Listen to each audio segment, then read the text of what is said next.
Welcome back to Nerdrotic. My name is Gary Beekler. I am live in stormy San Francisco, California, and I come to you from nerdrotic.com. And it is time for the Nerdrotic Nooner. Greetings, everybody. How you doing? Glad you all came back. Last Monday, I had to cut one short because I had to pick up Junior. That won't be the case today because I started earlier. So that's a good thing. What's up, Kato? How's it going? Junior does have a dental appointment later. So if the power has been kind of wonky here in San Francisco, so if things go blank, I'm not going to be able to come right back because I have that dental appointment, but then I'll go live later in a couple 3 hours if that happens. So just to let you know, seems like it's okay now. So everything's cool. It's been raining constantly since last night, and it's like somebody turned on a shower and just left it on. It's been nuts. I know some of you are buried under snow, so I'm not going to complain too much. It's just a little rain. But here in California, when the wet stuff comes from the sky, people kind of lose their minds a little bit. So they're not used to it. A little more here in San Francisco, but down in LA, people just go, bah! They go crazy.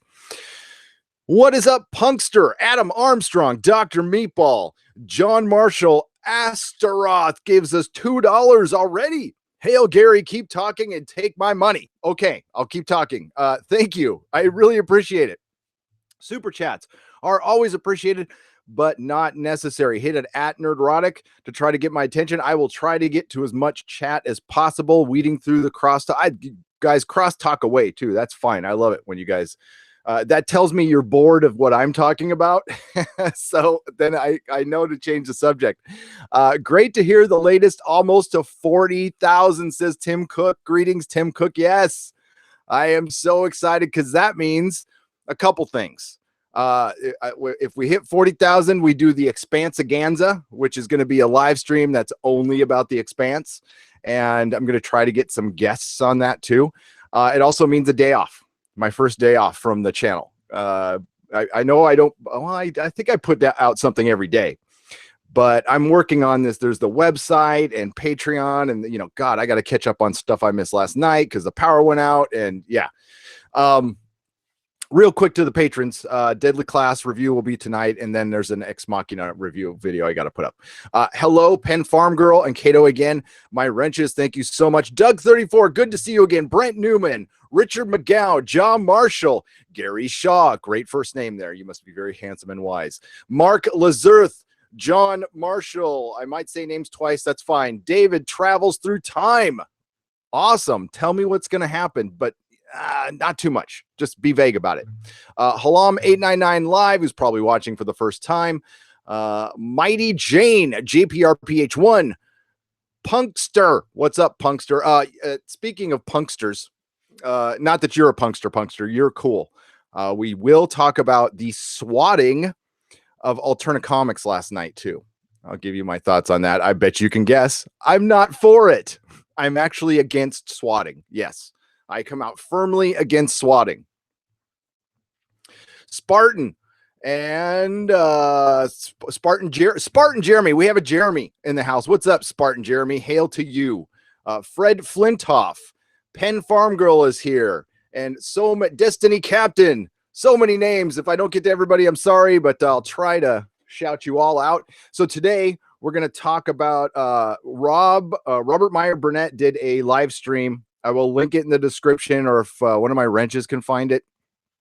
That's not his channel name. It's like Burnett something or other. Did a great live stream last night, and he talked about the Midnight's Edge stuff and gave his thoughts. And he worked on the Star Trek: The Next Generation Blu-ray. He worked on remastering that, and he had some thoughts on the whole Canon thing and the rights issues with CBS and Paramount, and he gave a couple of tidbits that really back up what Midnight's Edge, Doomcock, and myself have been reporting. I'm not a reporter, so what I just pass on information I hear from either like one of two insiders or, you know, Midnight's Edge. They're the ones who do the reporting and the sleuthing and stuff, and so does Doomcock. I am just a guy with a mic who gives an opinion, basically, and tries to have the back of the fans at all times, because I am a fan. I am just a humble fan like you guys are, and a lot of times we get a lot of shit that we don't deserve, especially when we pay for everything. Evening from the UK, says Colin P. Smith. Good evening to you, sir. Good evening, United Kingdom. Man, it looks like I might be over there sooner than expected. So it looks like I might be there in like a month. Cross your fingers. We got to see if some things line up and some funds happen. And yeah, we'll know in the next couple days. And yeah, maybe I can do like a meetup in a pub or a coffee shop or something like that. Gary behind in the chat. Hey, I just started. Of course I'm behind on the chat. Silhouetted Animator. Hey, Gary, the Jared Leto Joker movies are canceled. Hey, that's breaking news from Silhouetted Animator, who is on top of this stuff all the time. That's good news. That's good news. DC's turning it around. The DCEU is turning it around, except for the Birds of Prey movie. Doesn't sound like something I want to watch yet, but we'll see. We'll see how they go about it. If they make it like a Paul Dini, Birds of Prey kind of thing, kind of like Harley and Ivy from the animated series, then I'm all in. But if they make it like Captain Marvel is sounding, it's going to be like, I can't say, like, that's why I have not done a video on Captain Marvel. I've actually started a couple, and I'm like, you know what? I'm going to wait. I'm going to wait to see the movie. Because that's kind of, it just feels like a Black Panther thing where the marketing is the marketing. And then when the movie comes out, it'll just be, but I don't know. I've given you my thoughts. I always thought Katie Sackhoff would have been the perfect Carol Danvers, and this stuff that I hear that she's too old. I see Carol Danvers as a full-grown lady woman. So not saying a 27, 28-year-old is not, but, mid-30s. But we know how Hollywood feels about women in their mid-30s, and especially when they get to 40. Robert Seidel, sup? What's up? Paul Rad, how's it going? Okay, now, we got a couple super chats. Here we go. Brent Newman, for anyone missing their exozone fix, try out 6-scale combats cooking with tinfoil next stream. You did that in see, I'm from America. We do the month first and then the day. So I'm like 14th. Well, okay. So it's 2/14/19 at 12 p.m. Central Time, 6 p.m. GMT. Shameless plug for a Nerdrotic supporter. Now back to our regular program. Brent, that's fine. Plug away. You don't have to pay for that stuff. Just let me know. Listen, there's plenty of YouTubers out there who did the same for me. I mean, I never like super plugged in chat or anything, but we all help each other out here. That's, because this isn't a competition. It really isn't. I know maybe some feel that way, but I don't. I don't care if everybody passes me up in subs. Who gives a crap? We're all friends. So, I want Doomcock to have 1 million subs tomorrow. I want Midnight's Edge to have 1 million subs. I want them to succeed, because then we all do. Because that means we're connecting with our audiences. That means that what we are saying might resonate someday to the powers that be before it's too late. I had a lot of shower thoughts on that today. What's up, Loquacious Primate? Thank you for the super chat, Brent Newman. Thank you very much. We'll get caught up on those real quick, and then I'll go into what Rob Burnett said yesterday. Again, a really good live stream. Seems like a cool dude. Elliot Nelson, $5. I have no message except to say thanks and keep up the good work. Elliot, thank you. That is, believe me, that's greatly appreciated. I can't hear that enough, and I can't thank you guys enough for supporting the channel, for all the new subs. It's been quite a ride the last 3 months. Well, since we started, even I was perfectly happy at 5,000 subs. Really, I was totally cool. But I am totally cool with this, believe me. Okay, and then Keely and $5, no question. Keely, hit add Nerdrotics if you've got a question or a comment. I will read it. Thank you very much for the $5. I really appreciate it. Keeps the lights on, unless of course they go out. Do we care enough to discuss what they're doing to Star Wars now with the revisionist cartoons? Oh, yes, we do. You know what? Toronto Baghead, I've given my thoughts, and old timers know that like I'm over Star Wars. I'm completely over Star Wars, been done with Star Wars for a long time. And actually the best Star Wars commentary, of course, I highly recommend there is Geeks and Gamers, EVS, World Class Bullshitters, Doomcock. You know, they talk about Star Wars. They know what they're talking about. They're good channels. But when I saw that cartoon when Leia smacked Luke in the face during the escape scene, and that is pretty much Disney Star Wars in a perfect in a package wrapped in a bow. That was it. You could just meme the hell out of Leia putting her hand over Luke's face, right? And just that's it. Frame it, ship it. That's Star Wars, Disney, and it's not going to change. That cartoon just came out. So, you know, we think we made some progress. Wait till episode 9 comes out. I highly doubt it. I highly doubt it. Michael Frejlich,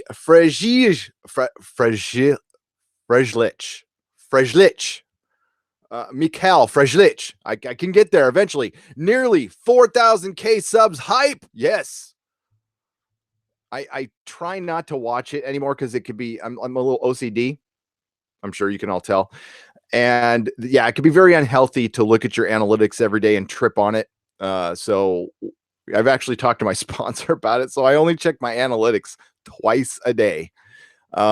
Because I was like at dinner looking at my analytics and stuff. And it wasn't really good. Please don't tell me they're doing a feminist Pirates of the Caribbean. Okay, I won't tell you. But that's what they're doing. Sorry, I just told you. Sorry, Lone Angler. My apologies.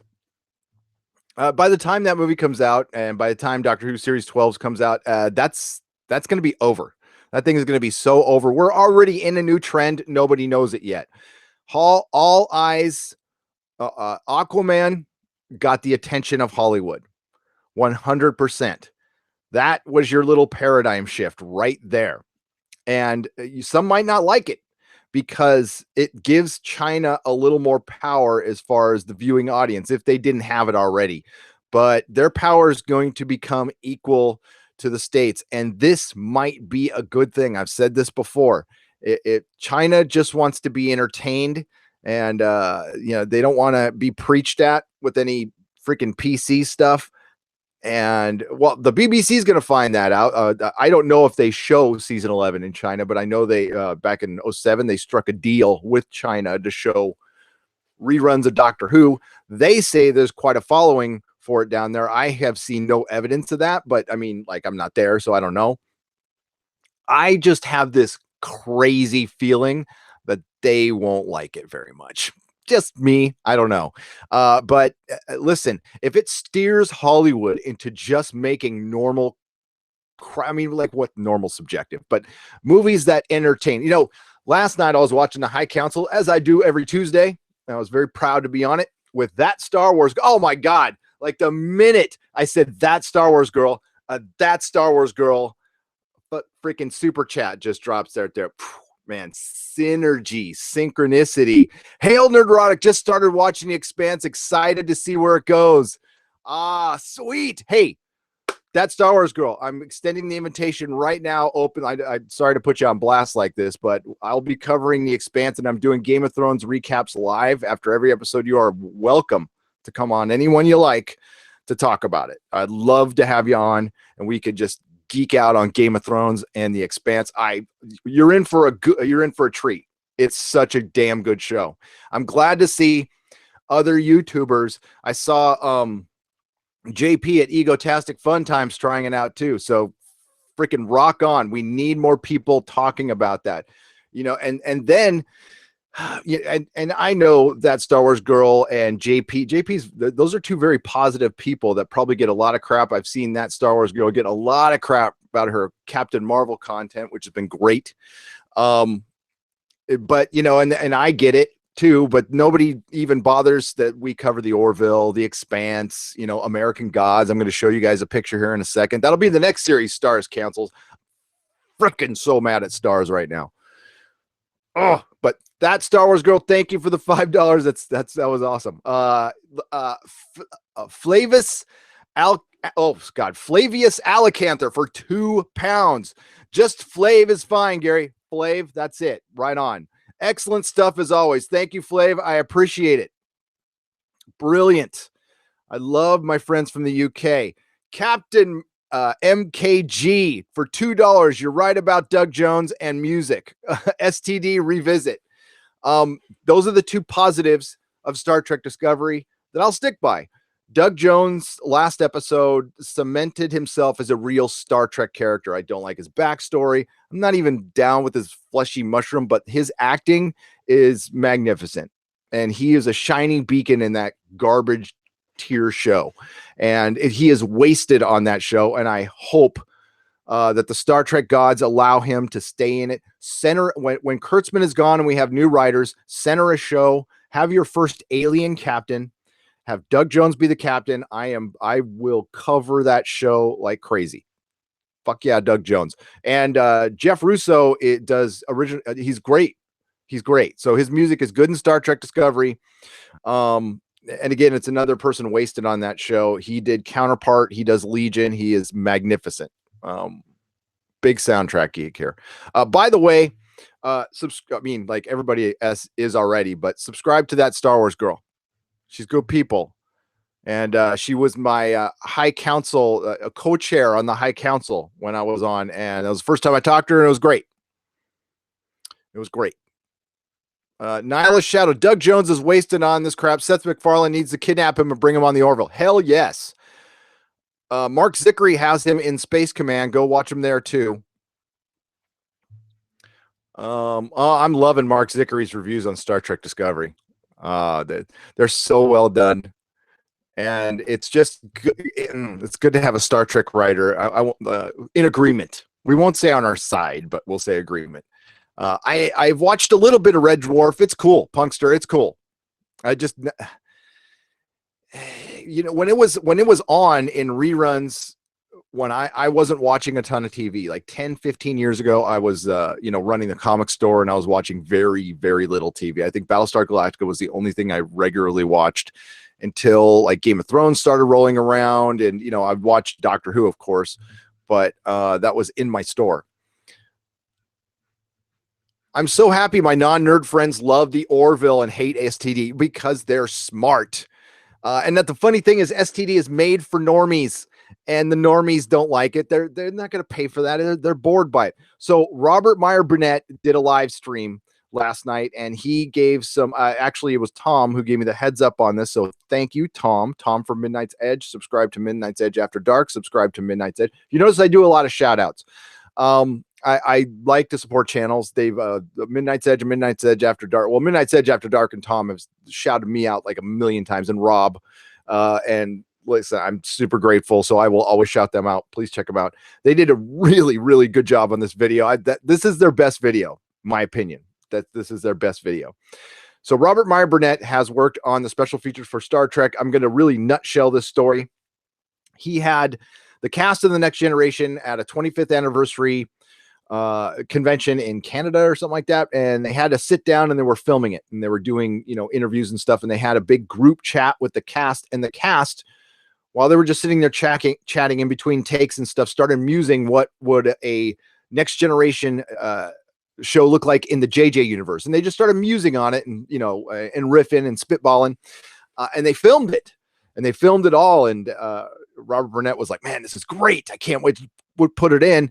And the only time he's ever heard from, I won't say the only time, but he wanted to put it into the special features, which I would have loved to have seen. If somehow this could leak on the internet, that would be awesome. And the lawyers came down and said, absolutely 100% not. Nobody can talk about JJ Trek at all, and we can't put it on this disc ever. So that really tells me that there is two different contracts, or there is a not compete. One thing I did not mention in my Picard video that I should have, but I don't write these things. I just talk. You can tell, right? I mean, I don't write anything. I just turn on the camera and I start talking. So what I should have mentioned is I thought, and Midnight Edge mentioned this as a possibility, but there's another possibility. So I mentioned the possibility of part of the deal with Kurtzman is he has a stake in Star Trek. Like they gave him an actual stake. There has been precedence for this. Marvel gave Sony a stake in Spider-Man, not just the rights to make the movie. They own a piece of the character.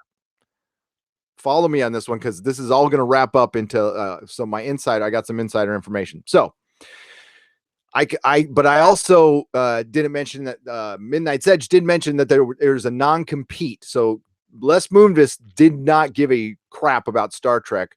So he just said, yeah, we won't produce anything. We won't compete with Bad Robot in any way. So there might be a non-compete in there with Kurtzman to still use the Bad Robot license kind of secretly with Star Trek Discovery. There's a lot of people in denial about that, but you're using the aesthetic from Bad Robot. And Robert Burnett last night said you would be absolutely nuts not to have a TV deal with your movie deal. It's standard. There's always that option that something could spin out from the movies into television. So it's pretty much a standard thing when big negotiations are done, and Bad Robot was in a position of power at this point. They were kind of on the top of their game. The Mission Impossible 3 is always cited, and I know it made money, but like I don't remember that movie at all. That's just me. So they were in a position of power. They're at the top of their game. They negotiated this badass deal, and they probably have some sort of non-compete, and they probably did negotiate some TV stuff. Again, Kurtzman's production company is called Secret Hideout. I don't think that's an accident. That's just me. So he also put up a model of the JJ Prize and said that it's not available in America and it's only available in Germany. And for the longest time, it wasn't. Now they are starting to produce Discovery stuff through Eagle Moss. Now, Eagle Moss is very specialized. There's a very passionate, specialized niche group of people who are in the Eagle Moss, but Eagle Moss is not like multi-millions of millions of dollars. I mean, it's a revenue stream that's really, really good, but it's very specialized. Like I barely carried it. I only carried it in the store for people who asked. It's kind of like, it's the hobby shop model building crowd, which is kind of a generation before me, which is starting to age out a little bit. And actually, Star Trek, just think about it. Star Trek Discovery is going to be what brings in a whole new generation of Star Trek. That's what I think we're all worried about, because Star Trek's aging out a little bit too, right along with comics. It sucks to say that, but it's kind of true. So I'll get to super chats here, but my insider contacted me last night, the one who contacts me through DMs, and said, I'm going to read it off to you, and then I'm going to get to the super chats. Here we go. Self-producing here. Okay, here we go. Don't laugh. I don't have my progressives on. I hear you laughing. I just hear it. I'm an old man. Okay. This is according to my insider. This should be filed under rumor warning. Okay. Merger is a go behind the scenes. The Viacom CBS merger is a go behind the scenes. The acting CEO is now being investigated for something. I won't say what. Possibly, I think this is a rumor. I totally disassociate myself from that statement. The CEO may be in trouble. We're not really sure. And it looks like so that interim CEO might be in trouble, and the fact that he might be in trouble, then he might not get the permanent job. All these interim CEOs want to have permanent jobs. Again, I don't know. I'm not in the boardroom. I'm not there. I don't know. Just it's a little scuttlebutt here. So yes, the merger is going down behind the scenes. It looks like Redstone is going to take over. What does this mean for Star Trek? I'll get to that. There might be a shareholder. Well, there's going to have to be a shareholders meeting before there's any kind of merger. And there's also a rumor that Redstone wants to buy Sony. Think about that. Think about CBS owning Spider-Man, because that's what it would be. A lot of people want to buy Sony. I look for Apple to sneak in and buy somebody soon. That's just my speculation. Paramount just ousted it. Fucking God. Okay. Too much coffee, man. Paramount just ousted their marketing chief. Breaking news. Breaking corporate sleuthing going on. I again file that under rumor. I don't know. I'm going to get to the super chats. So again, I'll link when this is a video. I'll link the Robert Meyer Burnett live stream. He has no idea who I am. Hopefully, just tell him Nerdrotic sent you. And it was last night. It's very informative, and he's a good storyteller. So there you go. All right. We have Lee Johnson. Hello, Lee. How are you? Super sad that Counterpart is canceled. I am too. Just started watching it thanks to your channel. I'm sorry. I'm sorry I got you. We'll talk about stars in a second.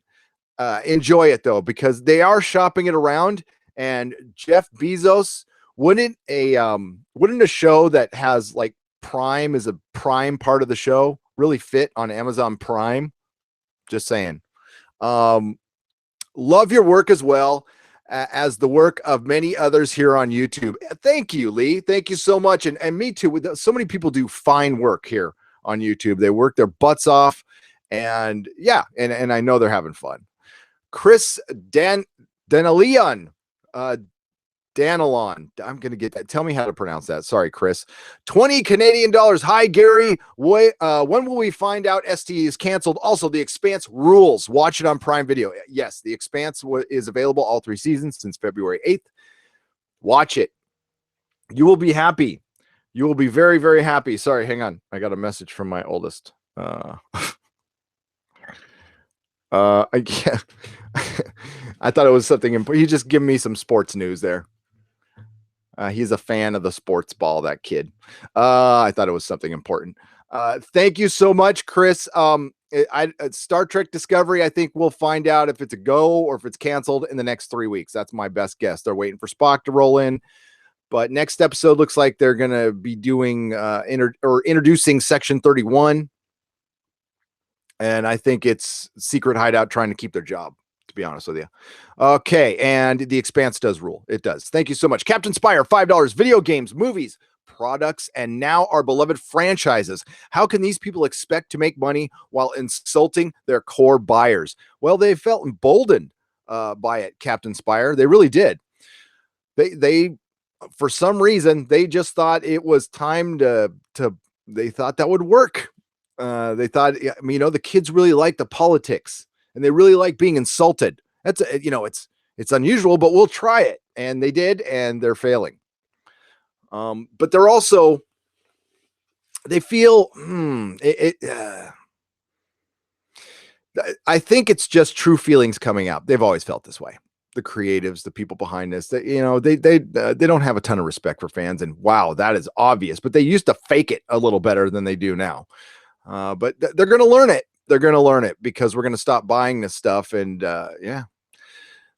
thank you very much, Captain Lee Johnson, for $10 more. True fans get cut off from their favorite shows / movies.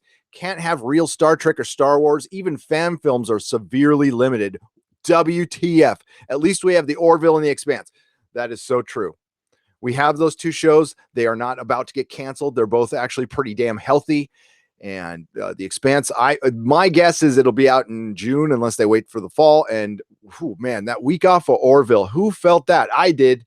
I am so glad it will be back tomorrow. Thank you so much, Lee. Keely Ann, $2. Has Rick Berman voiced his opinion on recent Trek? Ooh. My guess is if he has, Keely, it's company line. Oh, I think it's fantastic. And it's really time that Star Trek has been inclusive because it's never been inclusive before. It's been such a homogenous show of non-inclusivity. Oh, stop it. There we go. I'm trying to get there to one window and let's get to the chat. Wow. Okay. Holy crap. CBS / Sony, Star Trek and Spider-Man versus Disney and Fox, Star Wars, Orville, and the MCU. That'll be very weird. Spartan Jeremy, it will be weird. My guess is if Sony gets sold, rights revert back. There's no way that's part of the deal. It can't be. Mikey Spock, worst Star Trek character. David travels through time. Absolutely. She is terrible. I had a choice to make on my thumbnails today. So I made a Mikey Spock with a goatee. But then I saw that Kirk picture and it was a lot better. Bring back. Oh, I was just watching Farscape last night. Ben Bamboo. Bring back Farscape, please. Any of the streaming platforms will do, as long as the same exact people are in charge with the same exact writers, and it's not on some agenda. It's not brought back to make Ben Browder a punk in his own show, where he's just going to be a bumbling idiot and and get smacked in the face by women. Yeah. Worse, I'd say they feel entitled to having a fandom buying everything with the label on it, regardless of quality. Applecrow, as always, very wise. Yes, absolutely. You're right. They just we put Star Trek on it. Give me money now. It's got the Star Trek on it. I know it doesn't look exactly alike, but it's cooler. We looked at the original logo and we thought that was nice, and then we came up with something what we think is cooler, even though none of us have been into Star Trek our entire lives. Hollywood does not have a shortage of people who haven't been into Star Trek their entire lives. Oh my God. It's only debatable, has Star Trek made more, scientists in NASA or filmmakers and creatives in Hollywood? It's probably an even split. Captain Spire, even in Star Trek Online, they are pushing STD ships, items, and perks. Yes. Oh, Rob Burnett said last night that with Eagle Moss, it's like a separate line, though. I don't know, Jack, about I know Eagle Moss, when they made the lead figures, they had this magazine and they would come with like a lead Marvel figure or Buffy figure and stuff. We used to call it lead popsicles because it's the kind of stuff you can't sell here in the States. You can to direct market, but it's kind of illegal because it's lead. It's got lead paint on it. Rebecca Gold, I'm so going to make that Doctor Who fan film. Okay, do it. I want to see it. I want to see videos on every stages. I want to see this. I will back this 100%. I want to see a good Doctor Who fan film. Here's a recommendation. Not that you would listen to me. Don't do like a Tennant Doctor, or make your own Doctor. I think you were doing that anyway. Just make your own Doctor. And it can be the, I don't know, not a war doctor, but a specialty doctor. Or you can just say that they've alluded to this in Doctor Who, that the doctor, there probably is more than 13. There's been many other faces. This is just me count. It's like his age. Yes, I said his. Nerdrotic, who's worse, Mikey Spock or Cybok? Ooh, Mikey Spock. Cybok makes sense. It's dumb, but it makes sense, Nihilus, because he's from a different mama and he's older. So he might have zero interaction with Spock. Maybe just on Vulcan Christmas, whatever, some cards. It was still, I don't know. Star Trek 5 is Shakespeare compared to Star Trek Discovery. Absolutely. In my opinion, Disney hasn't done that well with Spider-Man. In my opinion, do you agree with me? I do. Halam. I actually do. Trey Chester, just making sure if I CC'd a few folks. I'll have to check. Trey, did you send it to Nerdrotics? If you did, I haven't checked it today. So I'll let you know. But thanks for letting me know, and thanks for sending the email. I appreciate it. What's up, Mary Ashmead? How you doing? Lick that like button, please. I'd really appreciate that. Thanks for the wrench, Mary Ashmead. I can no longer, for some reason, and it's probably because of the change, I can no longer see how many people are watching the show. I'm okay with that. It doesn't restrict what I'm saying and stuff. The doctor with Gary. Oh God, no. When we capture a Dalek, he spins him on his TARDIS. That's right, Venom. That's right. Here, I got a little Dalek right here. I always have a Dalek near me. I have the Vesper here.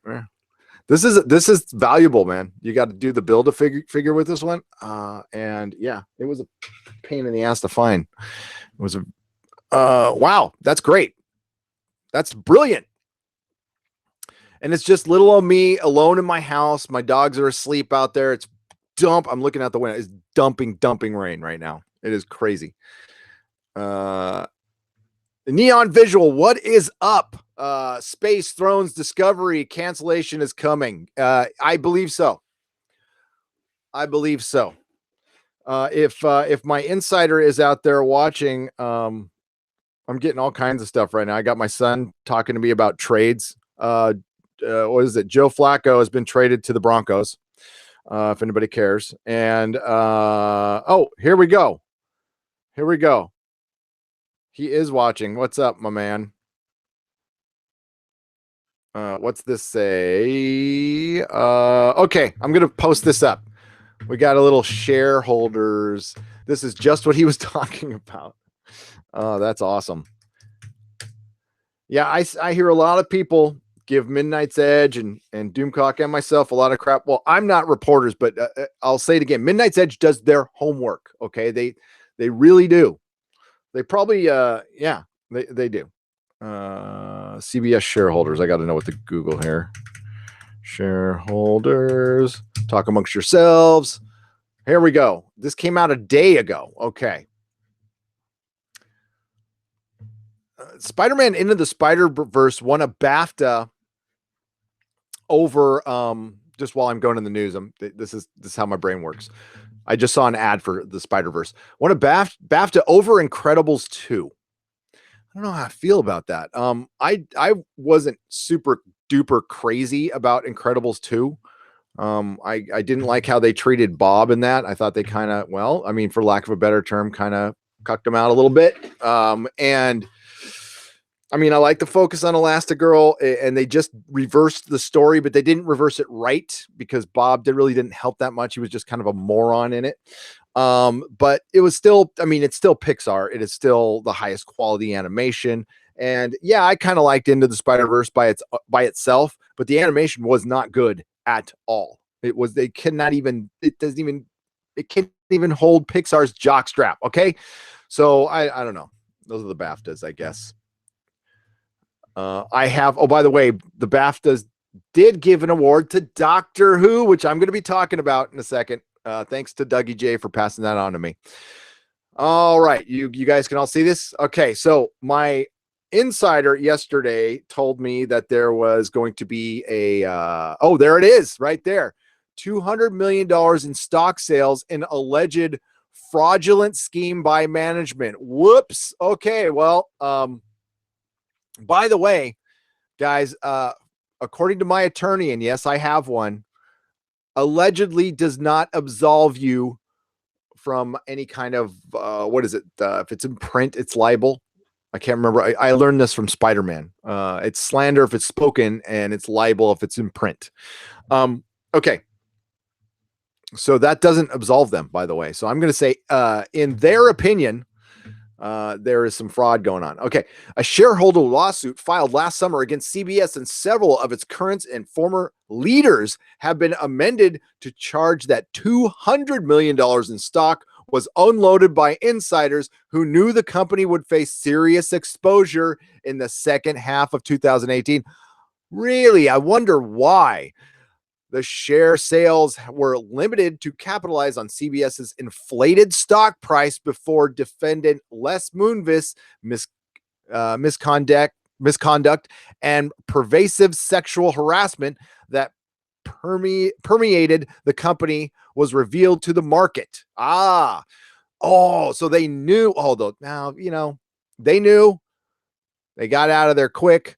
They're all busted. Les Moonves, dude. When you're an executive, do you need to sexually harass people? I mean, I think you just sit and wait, and like people, you got enough money. I mean, it's not the kind, the caliber of human being who kind of goes for that's not the best, and maybe that's, but yeah, don't ever get married if you're a billionaire, and don't sexually harass. It's not necessary. That's what happens to human beings, though, when nobody tells them no, when they stop telling them no. They just lose the meaning of the word.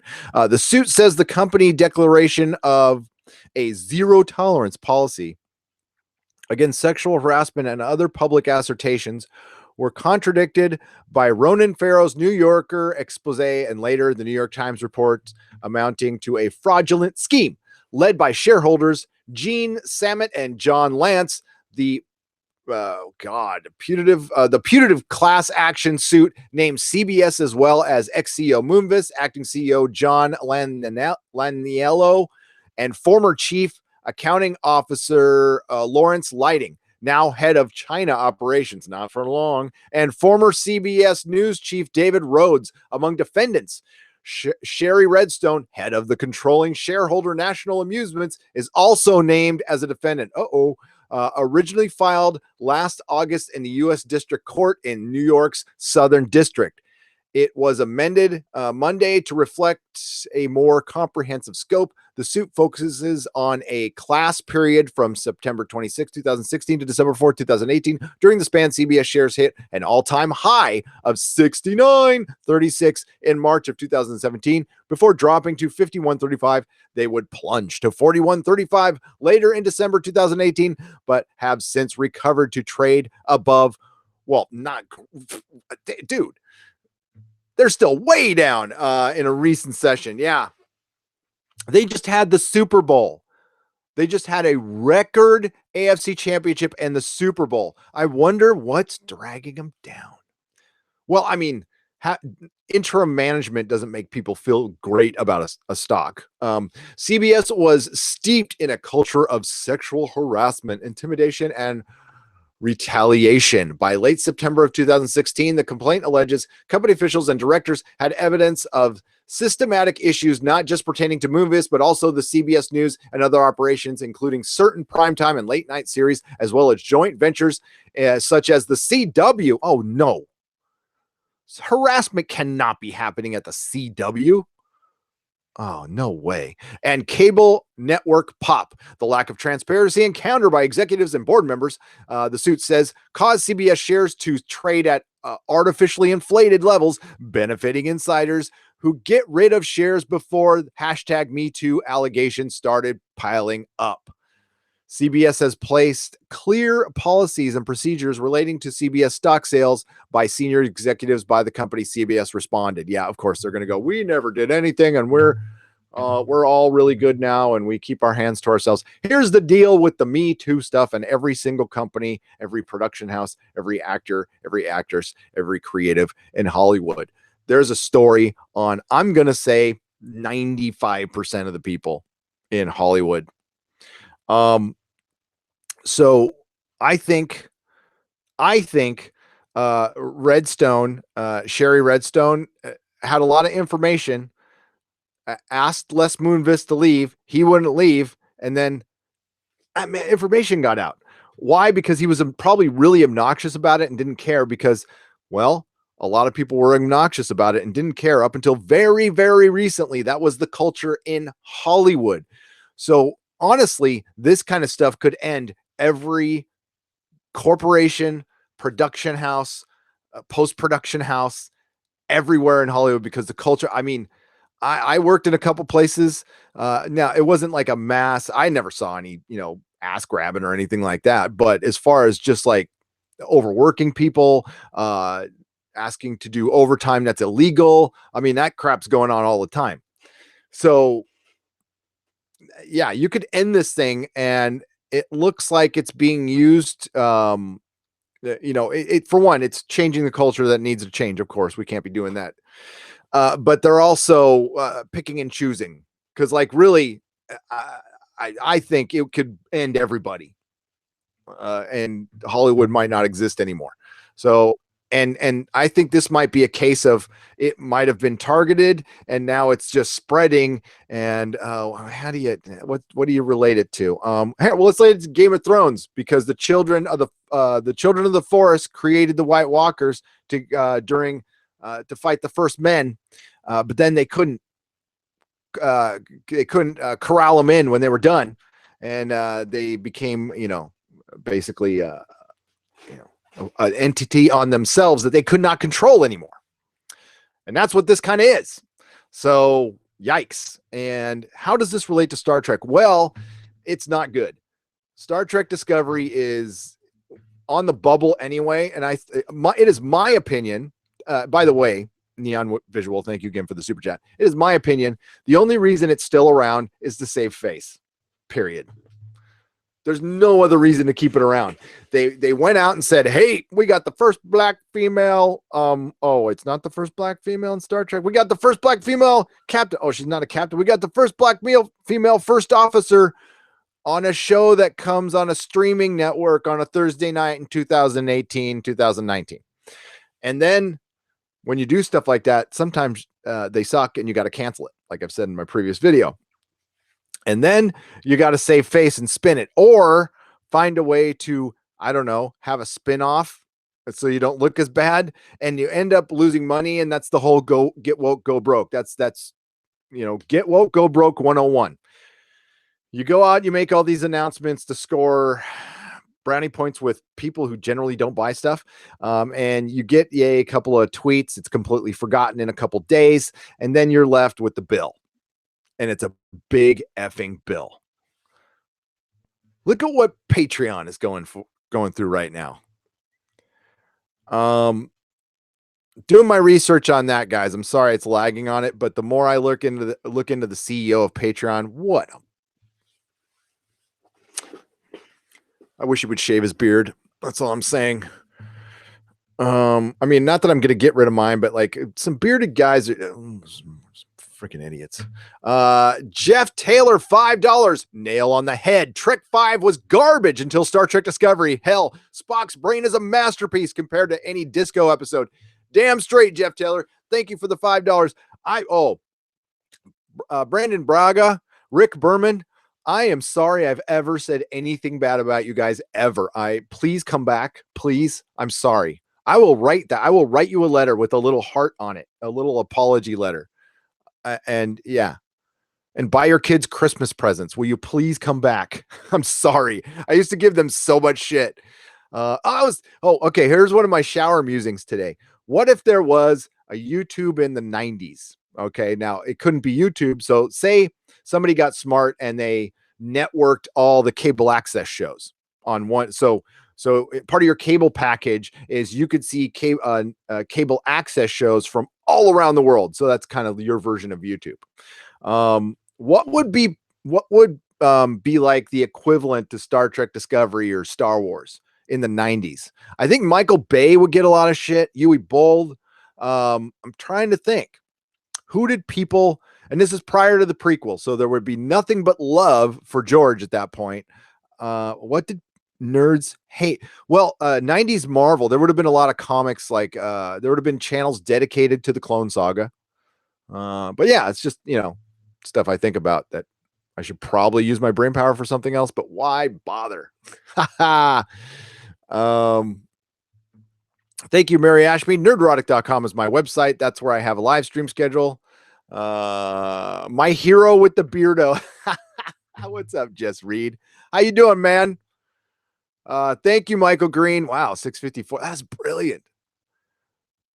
It wasn't that long ago, we had 80 and that was great. I could read everybody's chat. Insider trading equals prison, except if you're rich. Mephilis 78. Except if you're rich. And I'm not a person who begrudges people for being rich. Make what you can. If your skill is worth it, and you're worth what you negotiate. That's what Rob said last night on his live stream, and he's so right about Hollywood. You are only worth what you ask for. God, I'm going to my friends at Tesla. I mean, they're going to hate this when they hear this. I was making so much more than them and doing half the work. Why? Because I asked. Because I simply asked. When they asked me, I was kind of in a position of power. They asked me. I didn't really care if I worked there or not. So I just threw out a number and they said, yeah. I'm like, oh, okay, sure. Then I'll come down, because I was not going to go. But they said yes to that stupid number I threw at them. And I'm like, okay. But it still wasn't enough. unfortunately.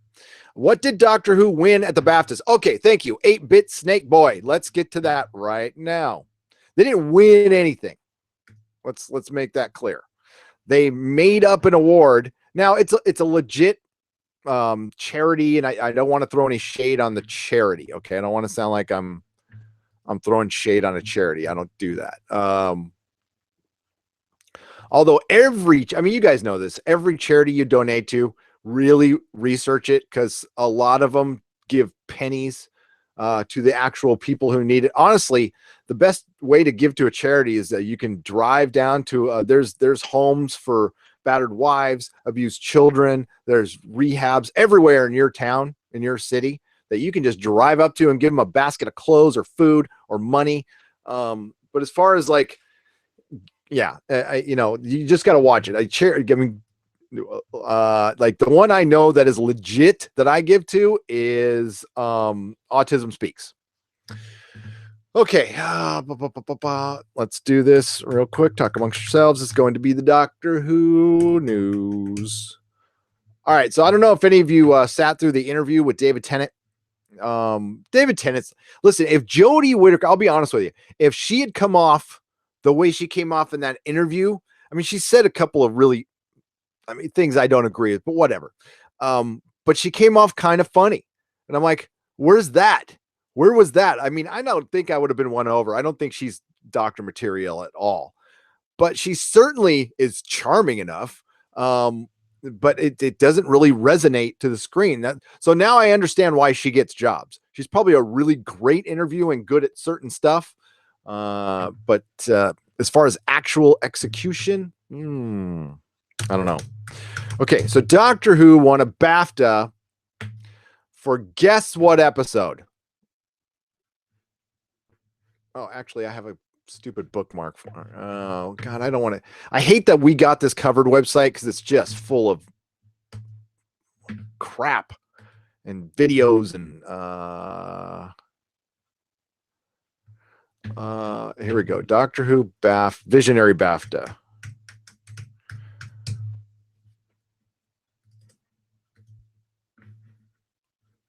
Okay, there you go. Radio Times. The shills for Doctor Who. I used to love Radio Times. Now I dread going. It used to be the website I went to first every day to get my Doctor Who fix. And now I'm just like, oh God, when I go there. Doctor Who picks up special award for Mallory Blackman episode Rosa. Okay. For one, it's a Chris Chibnall Mallory Blackman. Again, I do not want to sound like I'm throwing shade on Mallory Blackman. Mallory Blackman is the Children's Writers Laureate for the UK, and by all accounts looks like a lovely woman, a super nice woman who was asked to write an episode and did her job. I am not throwing shade on her. I'm throwing shade on Chibnall and the BBC for the, okay. So, and I hope people can separate this. People accept jobs. I do not begrudge anybody for accepting jobs and doing the best they can with the crap they're given. If I have a number one complaint for Doctor Who, it is preachy politics. Everything else is negotiable, but that is not in this show, especially when it's one-sided and in a time where we really just don't need it. And I've had my effing fill, and I know a lot of you have as well. You don't want to watch a Doctor Who episode and end up arguing with a lot of people have a spouse or a partner that doesn't line up with them politically, and you don't want to have a political argument with your spouse over a Doctor Who episode. That's the kind of conversations it might create if it was done intelligently, which this was not. Okay, so Mallory, Doctor Who picks up a special award for Mallory Blackman episode Rosa, the civil rights themed. Okay. Episode picked up a prize for Blackman and Chris Chibnall at the inaugural Vision Honors Awards. Okay, the Visionary charity sounds like a great charity. It's I just skimmed over it, but it's less fortunate kids, and it gives them grants and stuff to go and learn how to be filmmakers and writers. And yeah, great. And we need much more of that, because the current set of writers are not very talented. So at least they're looking for some new ones, and maybe we'll find some. And if they go into those council houses, I bet you that, listen, those council houses produced a lot of good musicians. I bet you they would produce a lot of good TV writers too. So, you got the council houses kind of like the hood. Okay. It's the hood. I mean, it's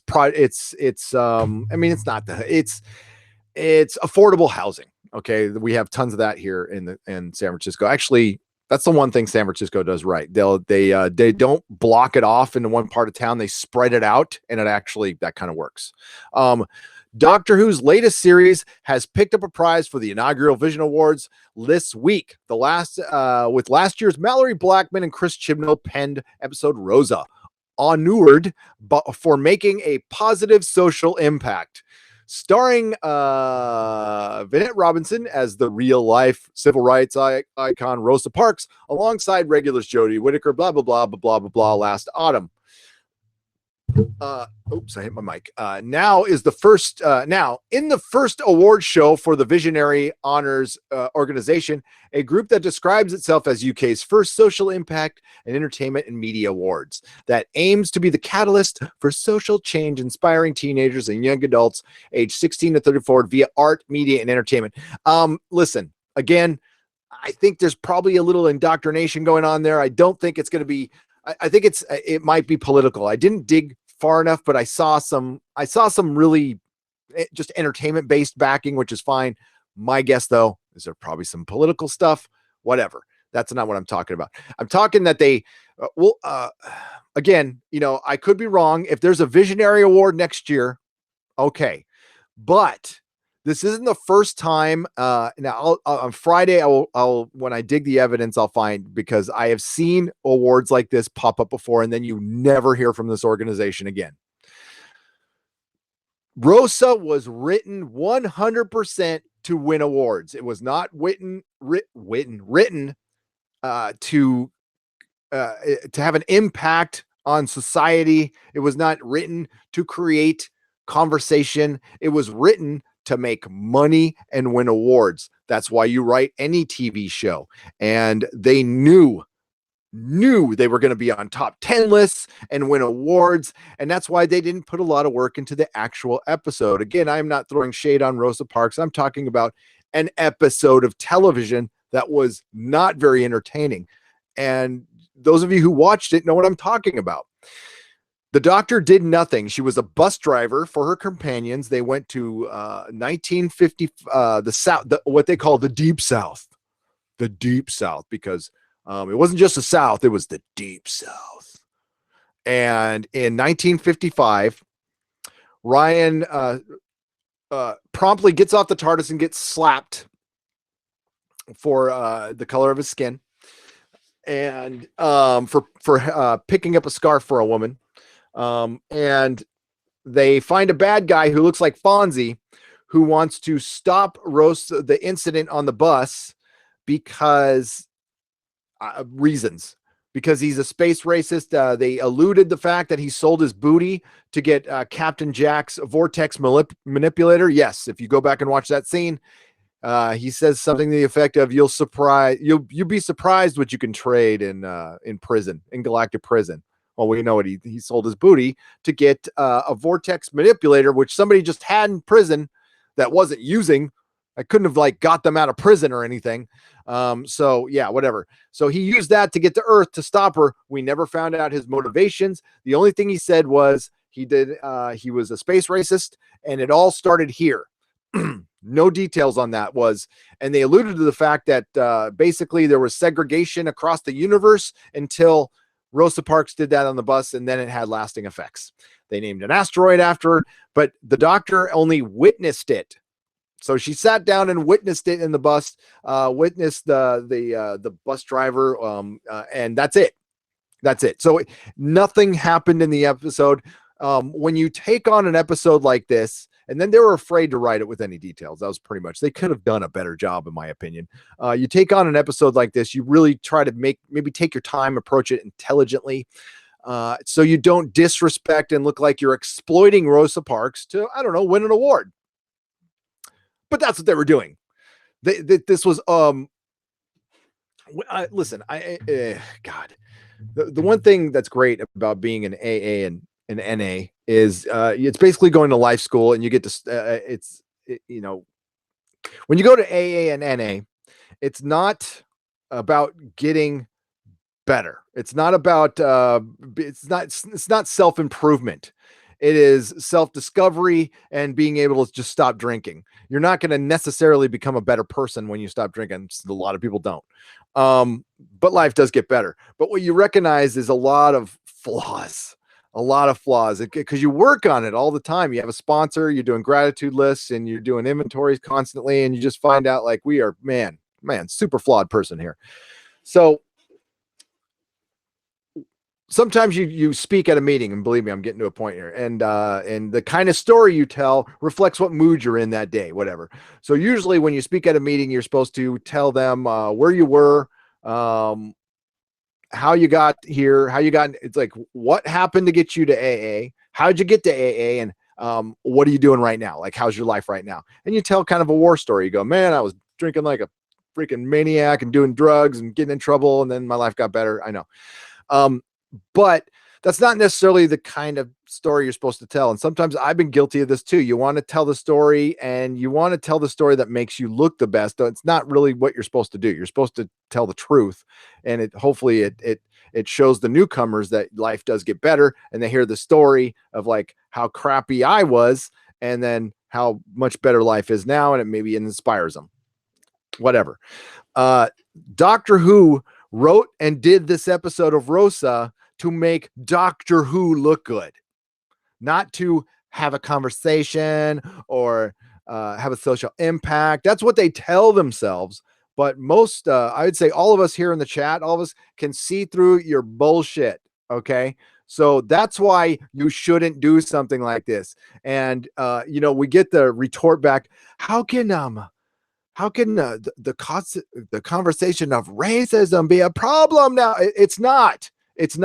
But I learned about Rosa Parks in school. The reason most of us watch Doctor Who is to escape or to be entertained, not to be reminded that racism is bad. I don't need you to remind me of that. I know probably, let's say I'm a little older than some of you, so I've been around, and let's just say, maybe it's the way they think of the audience. They collectively think of the audience as like a 7-year-old. Okay. We're not. And shame on you, UK, because I always liked the shows on the BBC more than the American shows, because they didn't treat the audience like that for exactly that reason. And now they're starting to.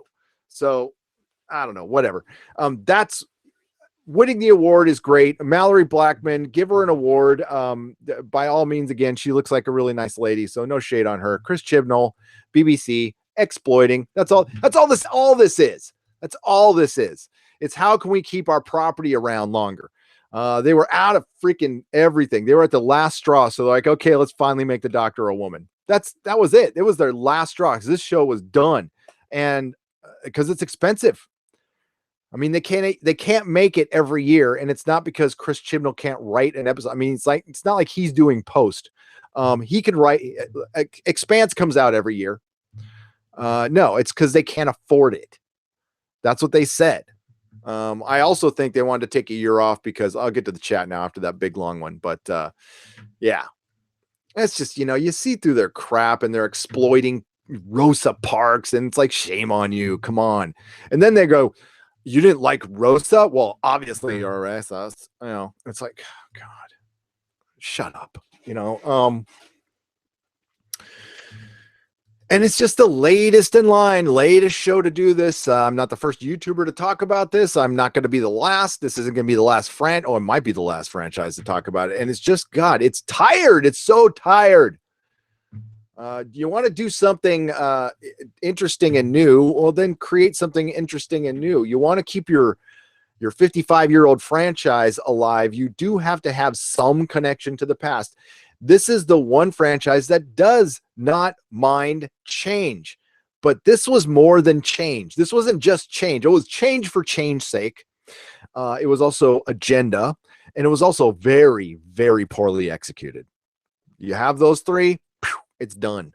And people with pork pie hats can complain all they want about it, but well, the numbers don't lie. 50% of your audience dipped.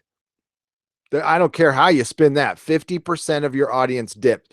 Jodie Whittaker, and I put it in my video, mentions it herself, and she must be pretty irked. She said it would be very irksome if this whole thing just becomes a moment. Well, if the BBC had done their homework at all, they could have gone over to a big corporation called Disney and looked at one of their holdings called Marvel Comics, and seen what happened there when they sex swapped all their characters, and it got a bunch of attention for. And I think the female Thor lasted a little bit longer because it had a very good writer on it, but all the other stuff died. And now look at that company. I mean, we're in the comic apocalypse at this point because of that. So there you go. Let's get caught up in everything, because I've been ranting a long time on that. Yeah. And I'm probably going to be doing a separate video on that. So you just got to preview the whole damn thing, but that's probably what's coming out tomorrow. Let's get to Von Spam for Canadian $5. $5 towards another airplane ride over Jeff Bezos' house for Counterpart. That's kind of a good idea. I can do a radio controlled. I can do a drone. How would I get his attention though? This is a stick up. Just kidding. Hashtag save Counterpart. Thank you, Von Spam. Yeah, that would be great. But there's not enough of us that we just got to pray that Jeff Bezos is finds some money in his couch and goes, I really like that Counterpart guy. I like bald guys because he's bald and J.K. Simmons is bald. And there's Prime, there's Howard Prime, and there's Amazon Prime. And maybe they can work it into the show and have an actual Amazon and Amazon Prime. There you go. We have Jeff Bezos and Jeff Bezos. Give him a walk on. He needs the extra money after the divorce anyway. Oh, should I not brought that up? Sorry. Thank you very much, Von Spam. George Orwell is here. He's alive. Oh, thank God.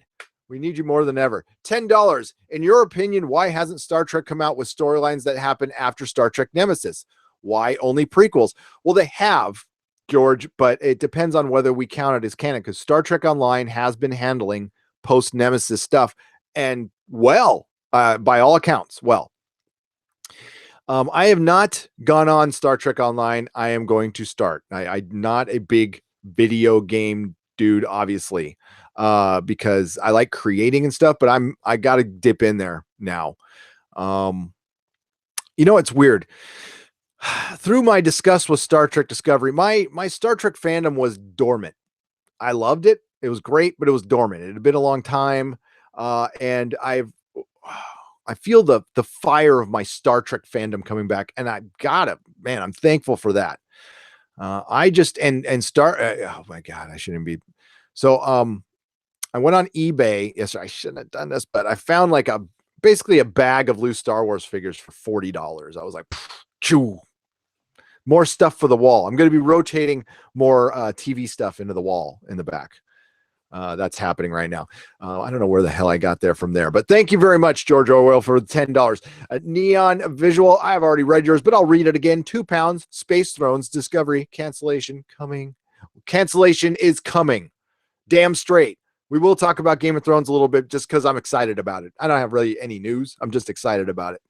Mr. Belvedere. God, we have George Orwell and Mr. Belvedere in the chat. This is quite a chat today, ladies and gentlemen, and non-binary and aliens and primes. STO, Star Trek Online, can use both Kelvin and original series timelines. I believe so, Mr. Belvedere. I believe so. They've put in some Discovery stuff, right, guys? I haven't been on, so correct me in the chat, please, if I'm wrong. Jeff Taylor, I've already read that, but thank you again for $5. I do appreciate it. Jonathan Archer, Australian, $5. Good eye, Jonathan. Hey, Gary, love your channel. Do you think Disney produced STD? Would it be better or worse or exactly the same? Ooh, it depends on who if it was Disney behind it with Alex Kurtzman, it would be the same. If it was Disney behind it, if Disney owned Star Trek, it would be bad in a different way. It wouldn't be as bad though. I don't think it would be as bad. I think if Disney owned Star Trek, it would be not as bad. I think it would still be bad. They would still try to, it depends on who handled it though. But at this point, CBS has shown they do not deserve Star Trek and it needs to get away from them. And honestly, I've been a critic of Paramount. Paramount let this thing languish for a decade and gave it to J.J. Abrams. I don't know if they're the greatest ones to have it either.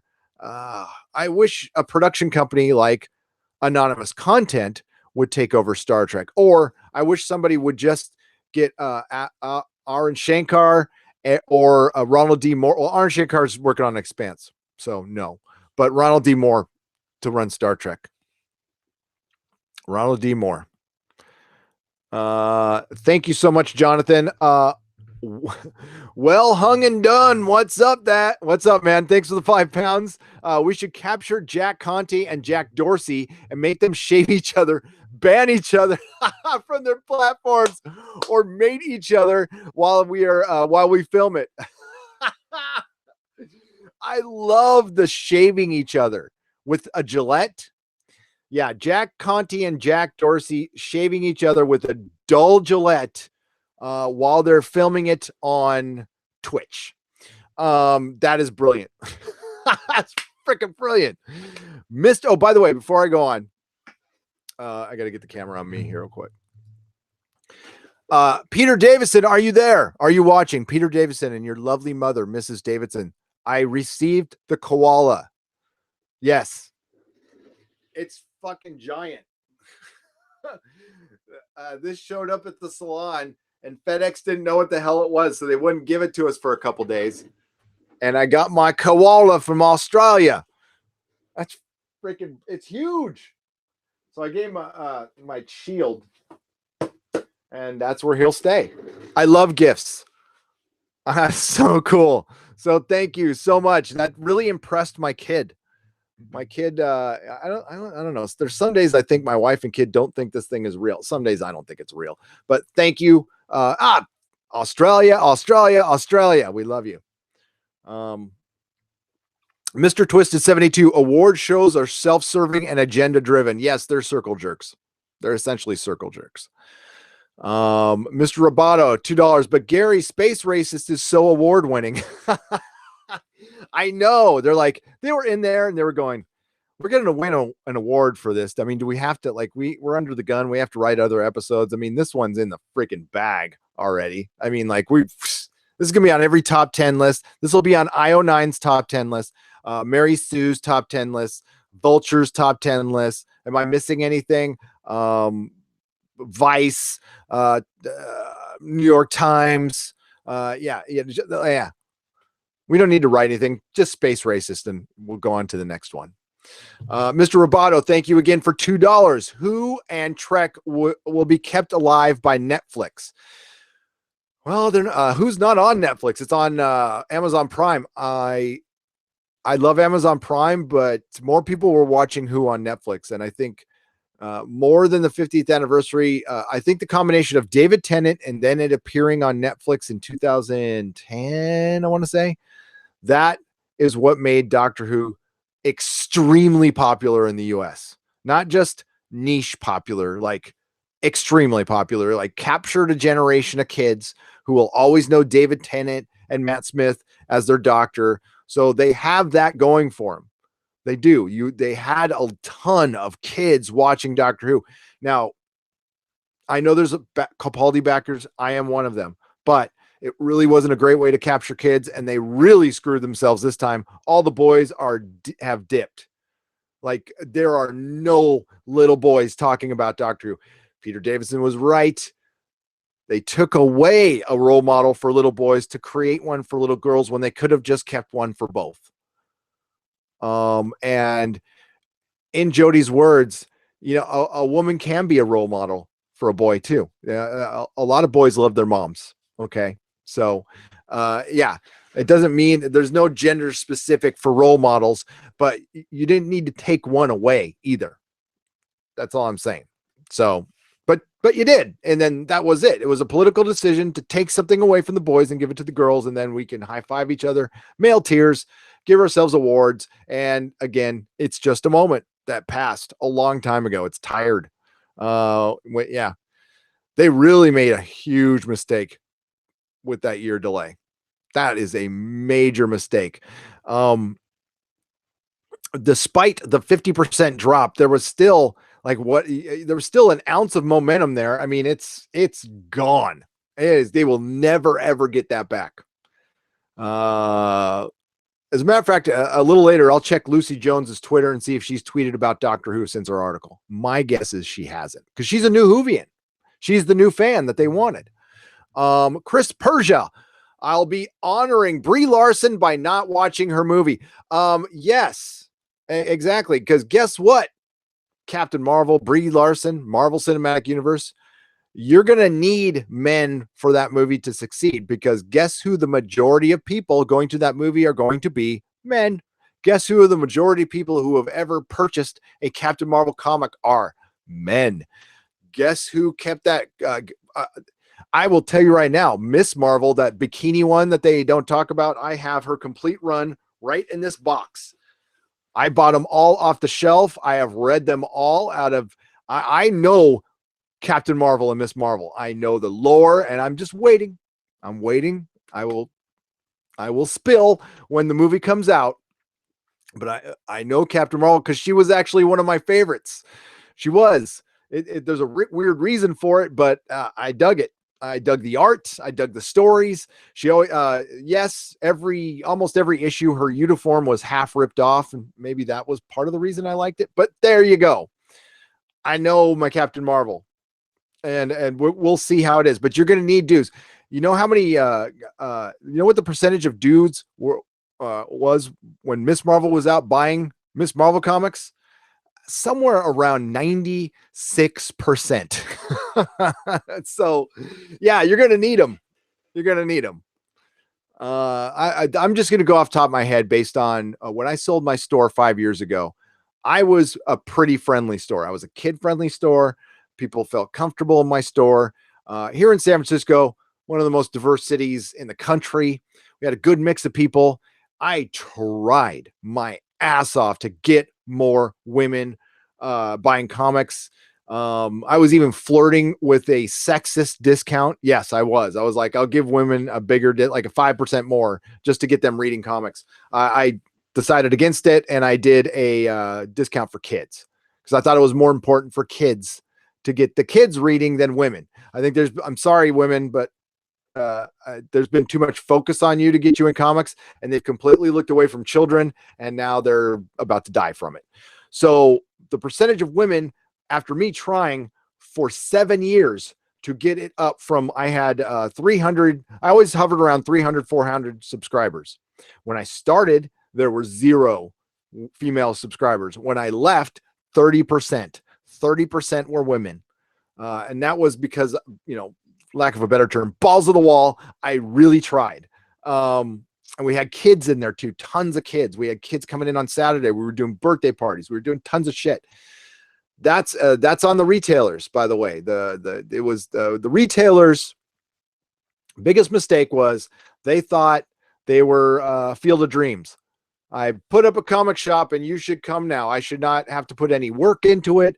I should not have to put any work into marketing and everything. And my fellow retailers bear the responsibility for the dive because they didn't bring in, they didn't do the work necessary to bring in new fans. It was part of our job too. It was. And some did, some absolutely did, but the vast majority did not. And if people want to get mad at me about that, get mad. Because I talked about it at the Comics Pro meetings, and I talked about it, and I talked about trying to get us together and stuff, and just never happened. It was really frustrating. That's why I quit Comics Pro. I was one of the, I wasn't I wasn't one of the founders, but I joined up when Brian started it, and and it sold out to DC, But there we go. Captain Marvel better be good. That's all I'm saying, because you're going to need dudes. Here we go. Tharies, what is up? Sorry, I missed your last few streams. Rosa didn't deserve an award for historical accuracy. It didn't deserve an award because it wasn't good. If it was a good episode, give it an award. But no, the reason Tharies, you know this, by the way, subscribe to Tharies. Tharies is a up and coming channel. Hey, I see you've gotten, you know, I remember when you came on here and you had, you know, just like 50 or 60, you're up to a couple hundred. Keep it up, dude. You're doing great. Thank you so much for the £5. Please go check out Tharies. Good work done there. Very good work. Yeah, as far as Rosa is concerned, that's all they did is they simply had the doctor meet Rosa.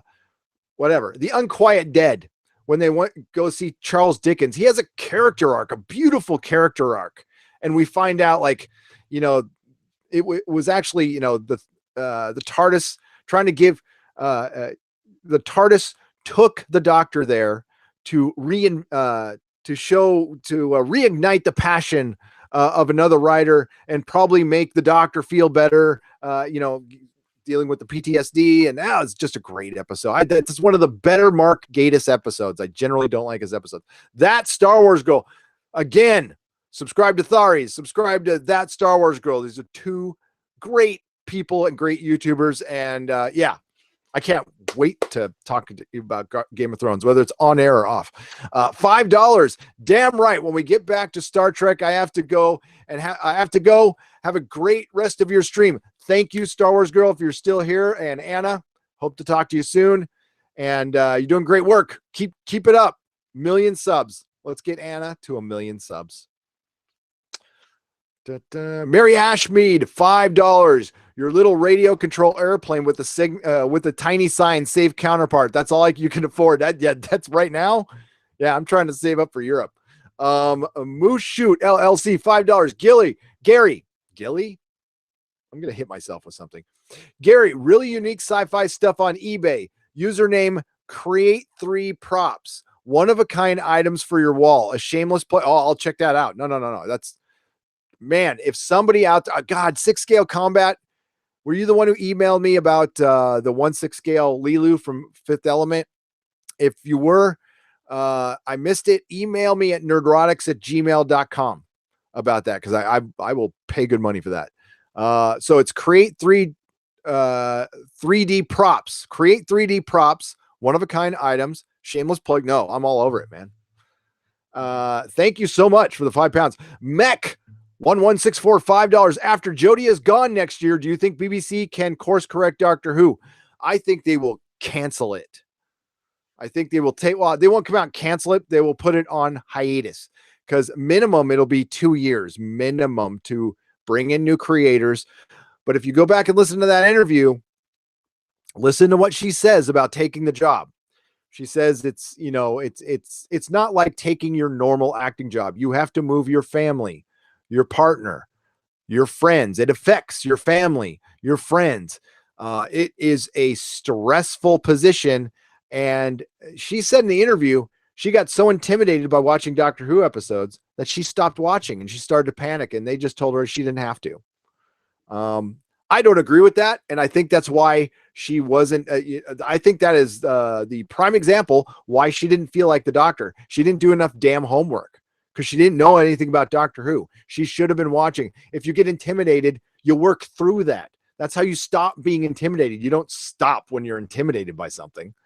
And she, listen, I know she's a classically trained actress and stuff. Well, she says it herself within her own interview. You never stop learning. You never stop learning your craft. When you are a creative, you're never done. You never achieve perfection as a creative. It's just the journey. Straight up. So I hope she changes her mind on that one. Chris Chibnall wrote her an encyclopedia. She watched a few eps with her mates, and that's it. And wanted to create her own Doctor Who from scratch without really watching or knowing Doctor Who, having some people just tell her stuff. And believe me, it's not as much as you think.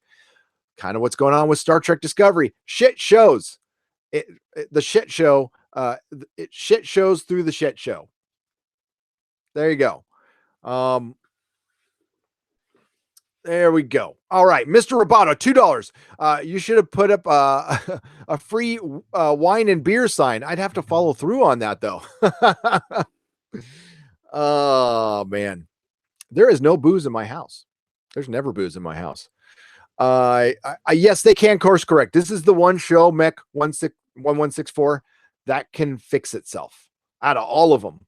If they bring in a bloke, don't care what the bloke looks like. If they bring in a bloke, he's got to be young. They got to bring back a young, youngish. We'll say 30 to 50, between there.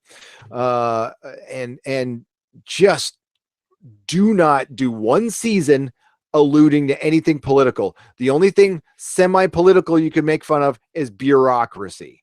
You're allowed to clown bureaucracy because the UK does that so well. They both do bureaucracy and making fun of it.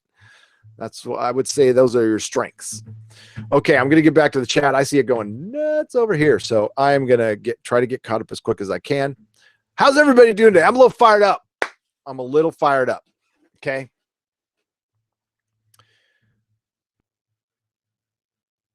Historical accuracy. We'll just forget to mention the communism.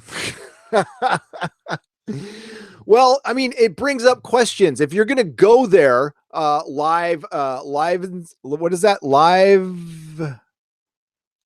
Living's Flame, if I got that right. If you're going to go there, they met Martin Luther King. Wouldn't anybody be tempted to go in 1968? Don't check into a hotel, stay the F away from this. I can't remember exactly where it was, and hide. Or why doesn't the doctor save him? Is it a fixed point in time? Well, then say that. And yeah. And as far as historical accuracy, we all know there's history and then there's the truth. And like, I wasn't there, so I'm not going to pretend to know what was going on, but I've actually learned about it. Yes. Cause I went to school and I did pay attention, and we learned about this one young. I went to school like 150 years ago, but we learned about Rosa Parks in elementary school. When I was in elementary school in the 70s, and that wasn't that far from the 60s. Okay. So yeah. Told you the story that we went on a little road trip down south, and I saw a whites only bathroom sign. Now, it was just a sign that they didn't bother taking down. And yeah, I remember that. Now I just remembered how weird it was. And my mom, because I asked her what it is, she's all, they're racist down here. Mom. Good old mom. Star Trek Discovery rocks, especially last week's episode, said Brian Craig. I don't think so. I completely 100% disagree, but you can like it. We can still be friends. It's all right. Again, I don't judge anybody for liking it at all. But just don't judge me for not liking it. I got a lovely message yesterday via direct message, because my DMs are open for right now. Somebody called me a sad F. And I just, sorry to report, I'm not sad. I am so far from sad. I am in a very, one day at a time, very happy time in my life. Life is rocking. Had a rough patch 5 years ago, real rough patch, got through it, better for it. And damn it, life is good. Wife is awesome. Kids are great. Even my dogs are being good. Have you seen Hellboy animated movies? Lone Angler, I have, and I love them. Although I hate Ron Perlman, his Twitter account, and he is blocked. He's like one of the only people blocked. Ron Perlman is an obnoxious a-hole on Twitter. And yeah, so anybody who gets overly political in my Twitter feed now, who is a creative, not you guys, no, anybody who follows me, I'm going to keep, absolutely, I appreciate it. But I don't think I follow any, very few people from Marvel, because every time somebody from Marvel tweets, it's some damn political thing, I boom, unfollow. I don't care what a comic book artist thinks about politics. especially, one of the first times I got in trouble on Twitter, and it was just with a friend, was I started tweeting at Gail Simone, stop tweeting because your comics are late, over and over again. Like every time she tweets something, I say, you should be writing your comic books. I guess she still does that. This was back in like 09, 08. I love that name. Oh man, I want to change. Okay, next podcast, I am so stealing that. Okay, you have just a symbol for a name. I don't know what to call you, so I'm going to call you. That looks like a cave painting right there. It looks like a cave painting of what Robert Schoch says the cataclysm was 12,000 years ago when it was a solar flare. So I'm going to call you Solar Flare, okay? Just because. I'm ready for Star Trek Recovery. I love it.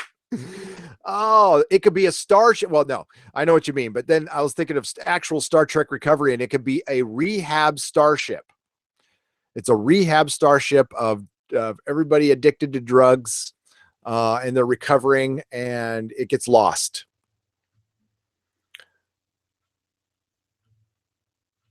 Okay, Miles, is it my personal one or is it the web page? I will try to look. Give me just a moment. Checking on my phone. Oh, there we go. Okay, gotcha. Thank you. Okay, more stuff. And see the story above. Marketing chief. Okay, news just came my way. Redstone just ordered anyone who is not a senior producer at Paramount to be fired. More to come. Even if it means near 100% turnover. So what's going to happen when companies merge? People get fired. We all know that. That's probably going to happen. It looks like what's going to happen is she owns Viacom and Paramount, but like CBS is the one entity that's doing very well. So they're probably going to keep the CBS entity, bring everything home, get rid of a bunch of people. Fox, a bunch of people just got fired from Fox for the Disney merger. Okay.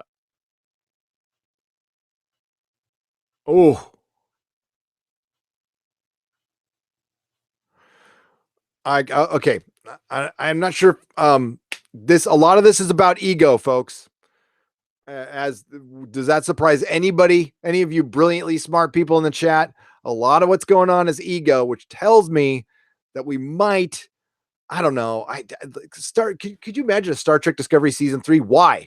You're delaying the inevitable. There will be no Star Trek Discovery season 4. It's cost them millions of dollars. It's a total failure. Yes, when your fan base is split, I've said it before, and I'll say it again. It's a failure. You have failed. When you have large portions of your fans creating videos talking about how bad your thing is, you failed. That's why I brought up what would be the YouTube channel of the 90s? What would be the YouTube channel? What would they be surrounding? What was the franchise or thing we didn't like the most back then? It takes some thought. What was disappointing you in the 90s? Because I'm going to say this is an era of disappointment. I can't think of one franchise, much less multiple franchises, being this bad at things.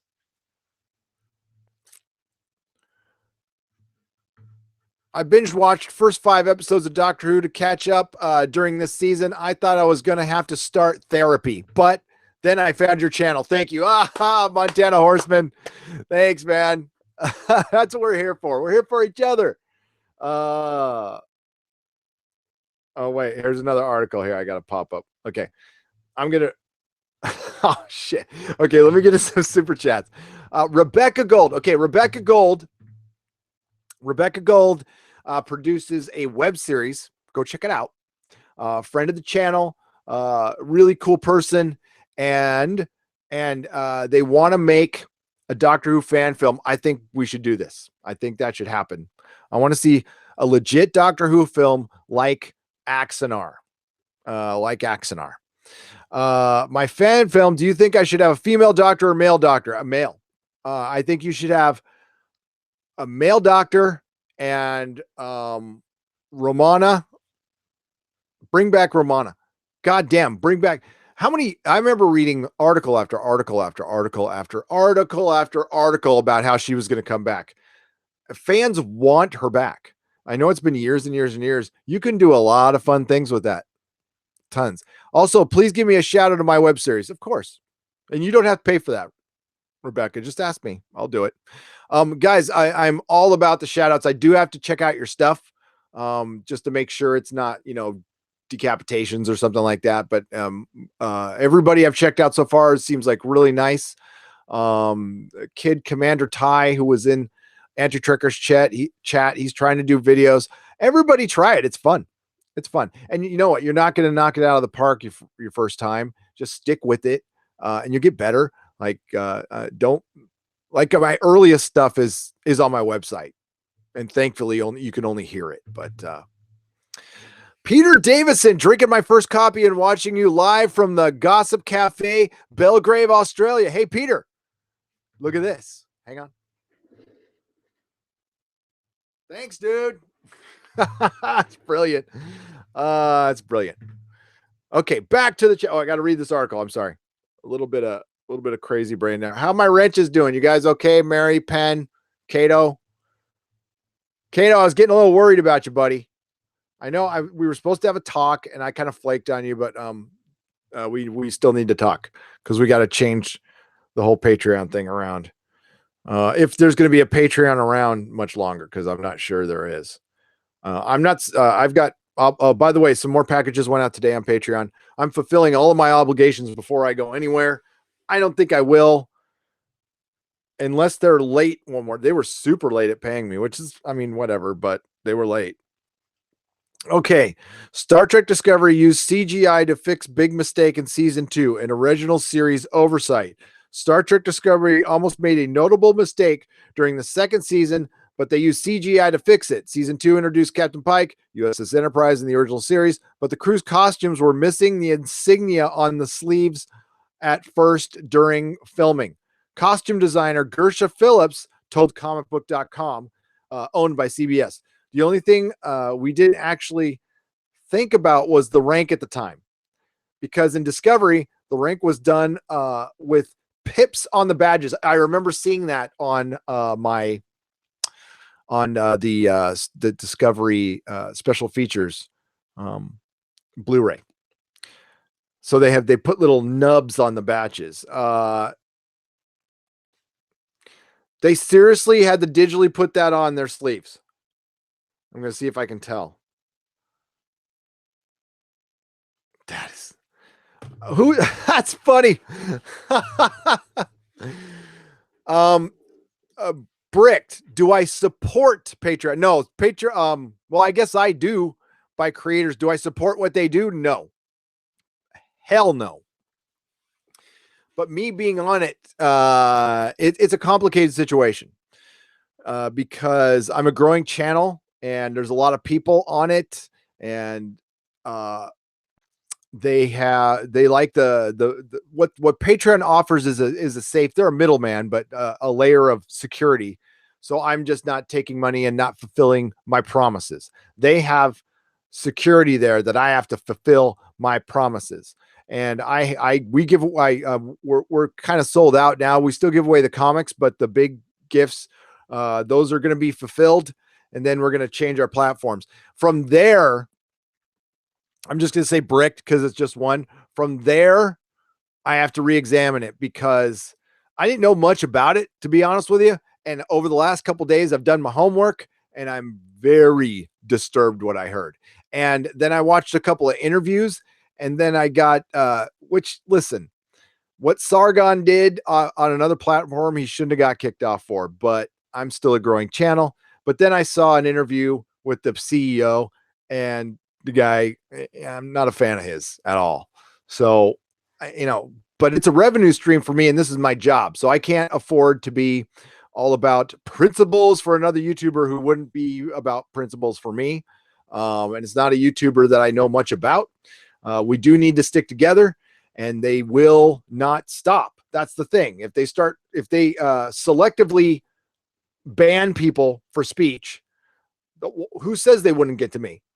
Because I'm damaging a brand, because I'm criticizing a brand. So I can see it actually happening someday. I can see them kicking off Doomcock or kicking me off because we're looked at as hate speech because it's such a broad term. People even tried to bring it, some of the Star Trek trolls tried to bring it into me that it was hate speech because I was criticizing Star Trek Discovery, which it's not. It's not. It's called criticism. So yeah. One day at a time, I'm going to check it out, but I have to fulfill obligations before I go anywhere. But as far as supporting, no. Well, I do support them because they get a piece of the money donated. It's actually the people who donate to me who supports Patreon. They need to remember that. It's not even me who supports Patreon. It's you guys, because they're just a middleman taking a percentage. And he basically ripped off a model from webcomics. And I have a website. I could set stuff up, but there's a layer of security that Patreon offers that people like. But I'll revisit it. I will. I can't do anything right now, though.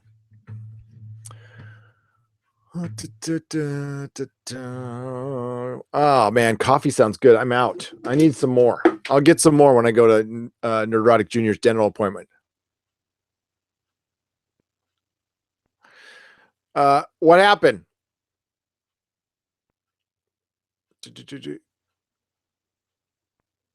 Oh, my stream died? Oh, shit. It's still going. Hang on. Boom, boom. It's showing good for me. I'm going to keep talking because I'm still seeing a stream.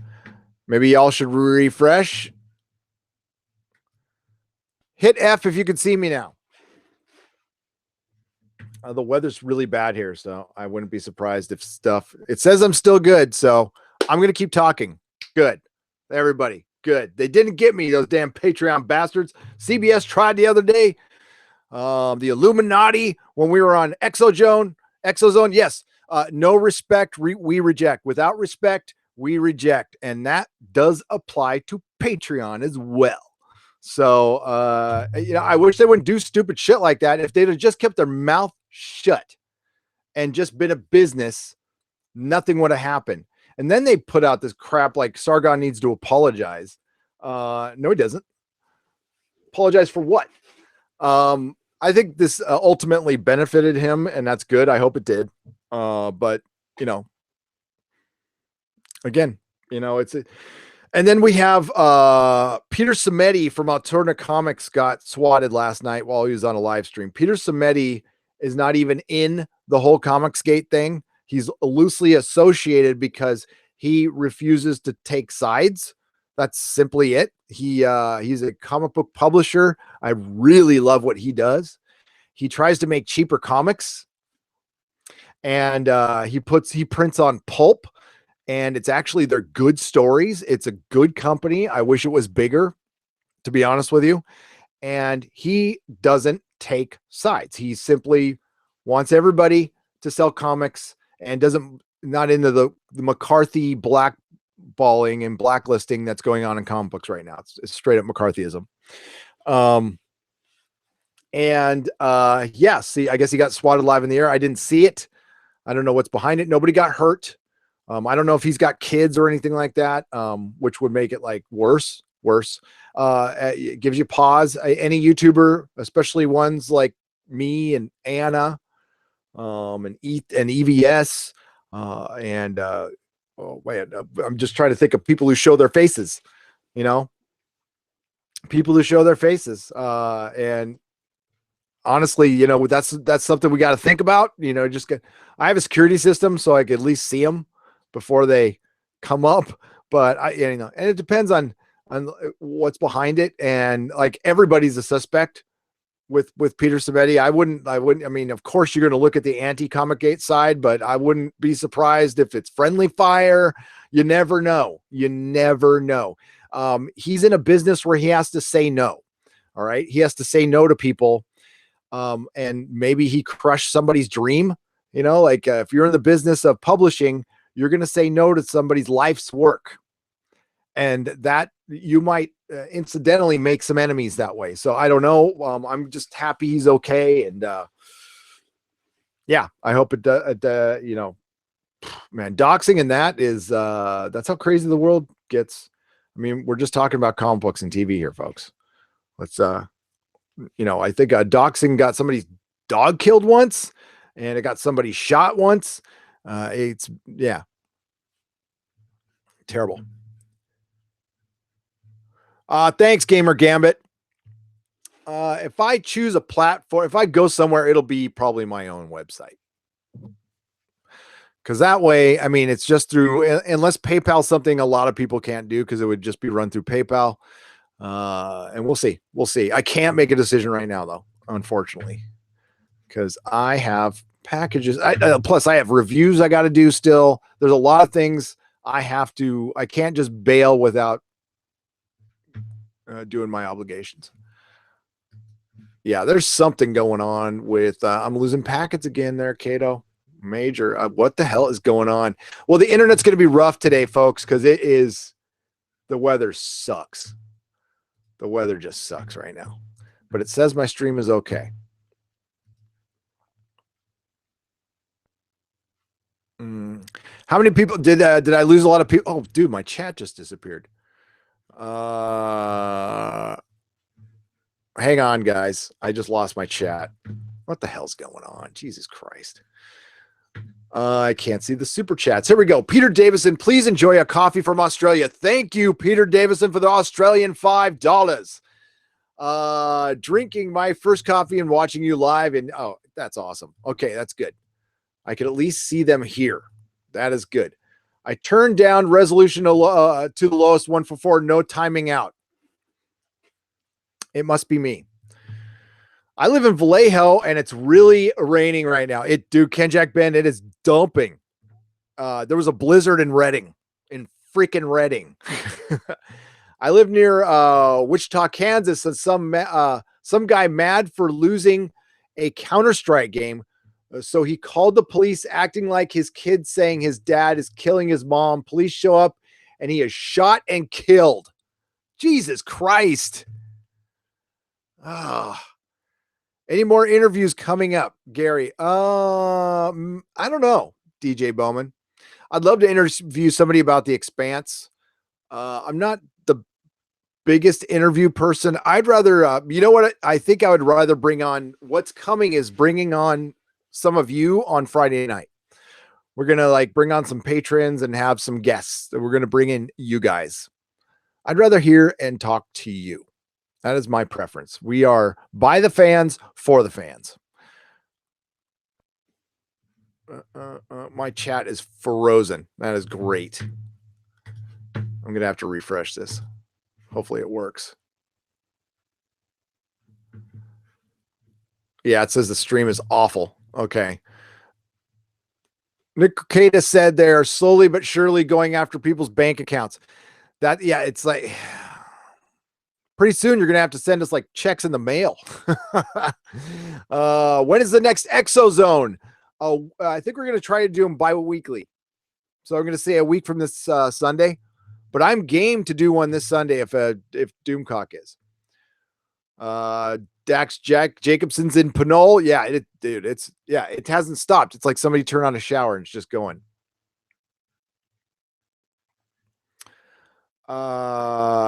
I'm sweet, low-key dramatics. That's nice to hear.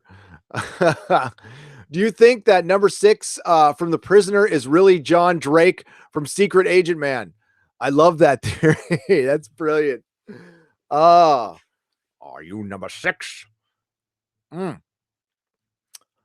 need to. I'm going to do a full rewatch on that, and I want to hear Doomcock's theories on that stuff. Patreon bought YouTube? No, oh God, no. Patreon couldn't afford YouTube. Patreon, I don't think might not be around. That's my biggest concern is I think they are, in trouble financially. Tom McFarlane is directing a new Spawn movie, rated R, and I'm only, am I the only one excited for it? No, Cordell Fenival. I am too. There's some parts of the Spawn movie in 97 I liked, like the soundtrack. I was just listening to it in the gym yesterday. Filter, Marilyn Manson and Sneaker Pip song, Long Hard Road Out of Hell. That is one of my favorite all-time songs. Love it. I love Spawn. I love Todd McFarlane. But I think it'll probably suck, but I'll probably like it. Should I bring on the creature feature people? I would love to. That'd be cool. Did you hear about some SJW writer who claimed that she could write Superman better and went on a blocking spree towards every DC Comics fan after most of them hated her take on? Yeah, that's don't call your shot, don't come through, and don't expect criticism. Again, I don't block anybody. Now, the only people I will mute people who get obnoxious and just tweet at me over and over and over and over and over and over again about the same thing. If it's something different, I don't care. That's fine. I'm not on Twitter that much. So, and the thing is though, I miss stuff. There's stuff I missed, like legit offers for things and stuff I've missed. Unfortunately, Gamer Gamut, $2. Stars loses me once Counterpart is gone. Very sad. Yes. Let me share this with you because this is the only reason at all I am going to be saying anything about Stars from this point on. I thought I'd opened this, but I guess I didn't. Here we go. This is the next show to be canceled by Stars. American Gods. Great show. It's actually a year late. It premiered 2 years ago. We did cover every episode at the time. It was one of the first shows to consistently get us, well, when we were on time. Should I tell this information? Yeah, I should. Why not? So one of my frustrations with one of my co-hosts is they couldn't show up all the time. And I wasn't confident enough to do this stuff alone. And I should have anyway. Our American Gods reviews, when they were on time, we got like thousands of views when I had, 200 subscribers. So I will be following through on this because we have people who love this show and watched us strictly for the show. But this is going to get canceled. My only hope is I think this one might move to Amazon Prime. Problem is they lost half. Gillian Anderson as media being gone, and Christian Chenoweth as Easter being gone is a huge blow to the show. But it's a damn good show. It's pretty weird. So if you're into like Legion, it's a show like that. If you're into Neil Gaiman, of course. Problem is this was a Brian Fuller joint, and he left, and I became a fan of Brian Fuller because of what he did on the show. It was quite amazing. Problem is Neil Gaiman didn't like it. I don't know. Do you think the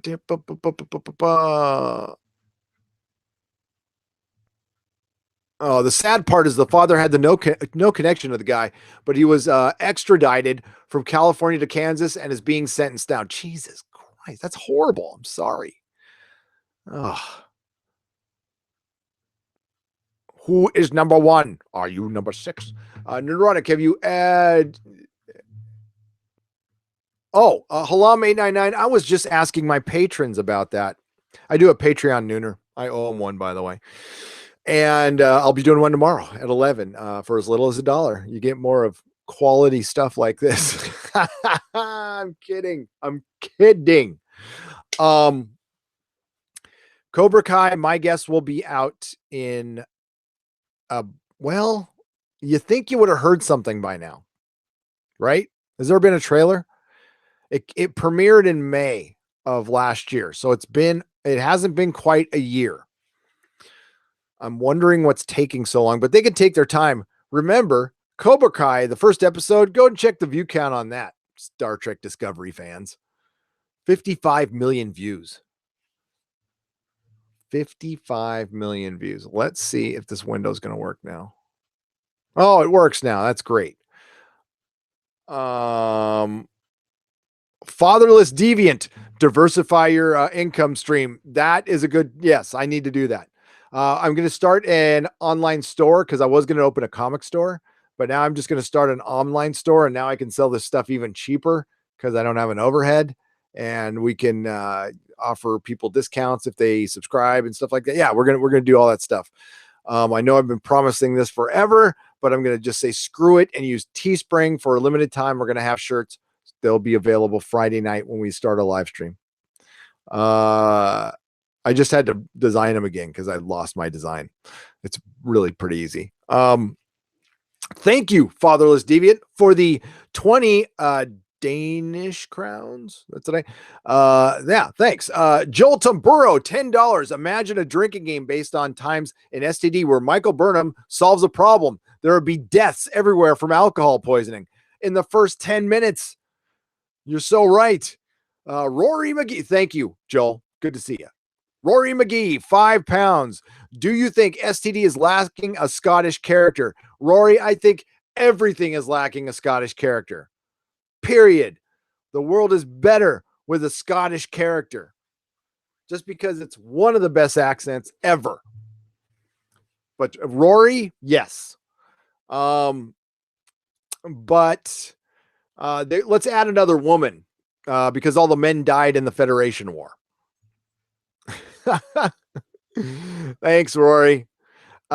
Jerry Sawyer's $5. Been around since 2,000 to 3,000 subs. Really enjoy what you are doing. Keep on rocking, dude. Jerry, thank you so much.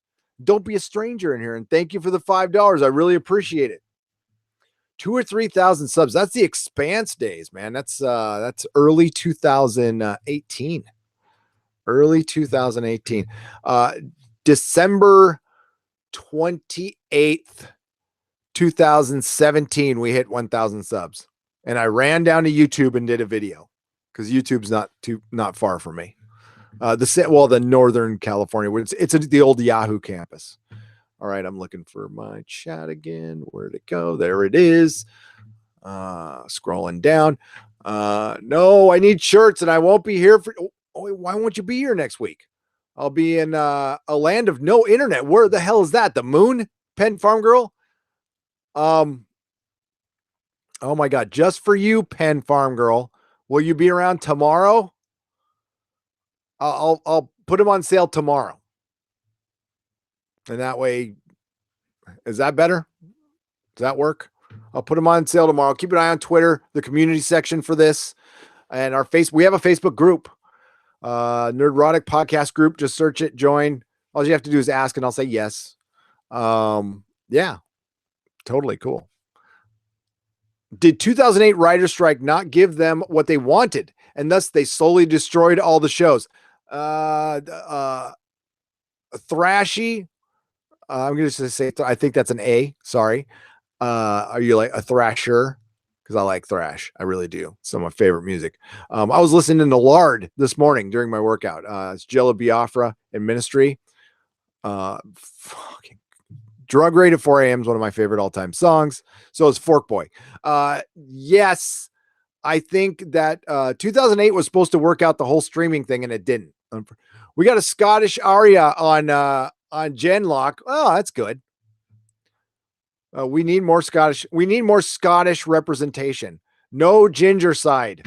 Not that all Scottish people are redheaded, but you know what I mean. Just showed the girls in Ramble On Cafe, the koala where I'm having my second coffee. Oh, I need a second coffee. Oh, speaking my language there. Brilliant. Thank you for the Australian $5. Thank you for the koala and the Ramble On Cafe. I hope to have a breakfast there someday. Little bacon and eggs in Australia. That'd be great. And some Vegemite. No, I don't like Vegemite. Oh, no. Motivational patch now. Nerdrotic motivational patch now. Okay, yes. I'll be motivational. You can do it. UK shipping? Ask question mark. Yes, I ship to UK. It takes longer, but I ship because I'm a cheap bastard. So I'm not going to like put it priority or anything, but yes, I will ship to the UK. No problem. North Korea, no. You know, we were talking, was it me and Tom from Midnight's Edge? Or no, it was me and the Insider were talking about a way we could possibly piss off North Korea so they would hack CBS and we can get the emails. Wouldn't that be great? Oh my God. Out in the Boondocks? Yes, I'll ship to Out in the Boondocks. The Boondock Saints. I'm glad the Chinese finally are able to produce big blockbuster movies. They have a lot of great sci-fi books ready to put on the film. Good for them. Yeah. Some of this stuff is brilliant. I can't wait to see, it's just a matter of money. I mean, what was that? The Guardians, that Russian superhero movie was fucking badass. It was crazy. I mean, like all over the place, but it was badass. I was Lynn Hobday. I was looking. I have Torchwood action figures over there. I wish they'd bring Torchwood back. Just not stupid PC. It'd be so terrible. Never mind. I take it back. I'll just listen to some Big Finish and I'll be fine. Traveling tomorrow. I'll try my best to check. Okay. Oh, we're not going to have you around. That's it. Artemis over easy. Will the online store have fake beards and replica glasses? Subs can buy. No, what I'll do is I'll make fake beards out of my beard shavings. Does that sound sexy or what? Sure. You can get like a Groucho Marx glasses and then put a beard on it. That'd be crazy. Yeah, I love Ministry. Oh my God. Al Jorgensen. Wait, will you be shipping the t-shirts to Canada? Yes. It will be through Teespring. I was mad at them because they blocked one of my t-shirts because it said Death Before Disco on it. But I think I redesigned it to where it's acceptable. So there'll be a Nerdrotic shirt and there'll be a Disco Sucks. What I'm trying to see is if I can get away with actually putting the Star Trek insignia on it, because I don't think I can though. Torchwood Miracle Day was good. And I don't like that sort of thing. Mrs. Nerdrotic loved Miracle Day. She loves Torchwood and hates Doctor Who. Endless Echo just says 69, 69, 69, 69. Year I was born. Down with disco. Damn straight. Gary, action figures with real beard hair. Yes, that's what I'll do. The mind is a terrible thing to taste. More brains, Gary North. My favorite zombie movie. If they did a Torchwood circa David Tennant, that would be great. But if they do a Torchwood circa present year, it would suck a monkey's no-nos, says Sexual Harassment Panda. Yes, it would suck chilled monkey brains. Oh, we'll say that. My local electric company is a nonprofit membership corp. You sign up for electricity and the money finances the creation of a company. No CEO, doubling costs without any benefits. Oh, interesting. Psalm 69. Yes, thank you. Sometimes I disassociate. Psalm 69. Thank you. Like old school G.I. Joe. I should get a G.I. Joe with the beard. Was that real beard hair, Doug? Oh, no. Yes, we love Ministry. My birthday is the same as Gene Roddenberry's and Jonathan Frakes, says Scarecrow 2311. That's a good birthday. Mine's the same as Robert Redford's. And Christian Slater. Actually, Christian Slater and I were born on the exact same day because we're the exact same age. Was that Miracle Day? Yeah, not a good follow-up to Children of Earth, in my opinion, says Livin's Flame. It was okay. Miracle Day was okay. Okay, I think I just liked it because it existed. Children of Earth was the shit. And Chris Chibnall wrote some of that. What would you pick? A new decent Star Trek TV series or two of Firefly revived? A new decent Star Trek TV series. I love Firefly, but honestly, I think it ended great. I think they brought it back. I like it the way it is.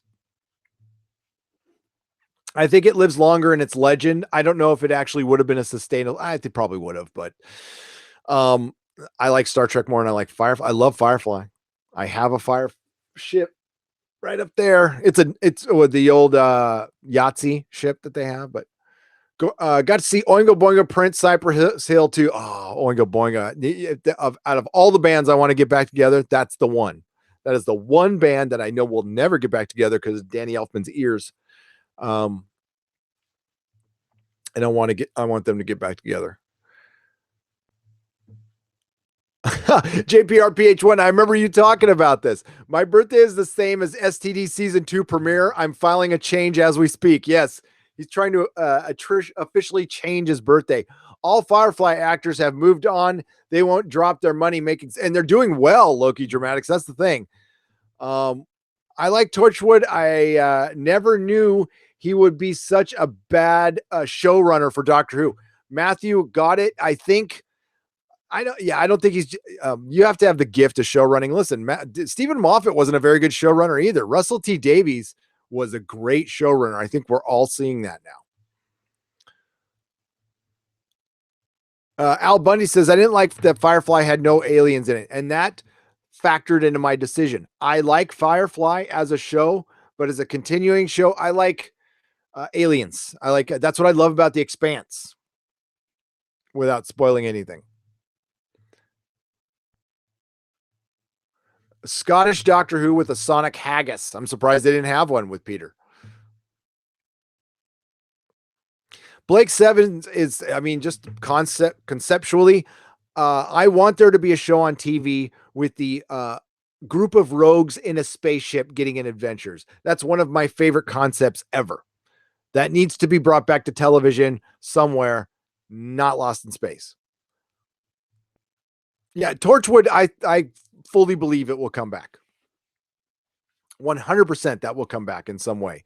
I don't know if it'll be good, but I think if they brought it back with John Barrowman, it would succeed. I don't know if it'd be good, but it would succeed. At least the first season would. Most of the Firefly casts were in Halo 3 and Halo 3, the latter of which they were. Really? I did not know that. Wales, Cardiff. I actually want to go to Cardiff. I'm sure. Is there nothing there?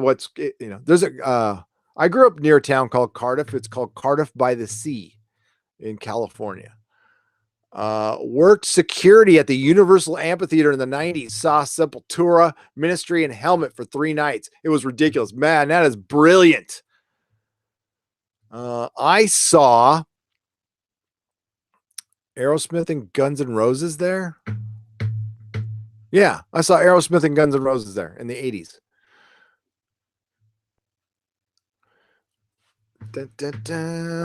Guns N' Roses opened up for Aerosmith. It was quite the fucking show. It was great. Super Ted comes from Cardiff. Cardiff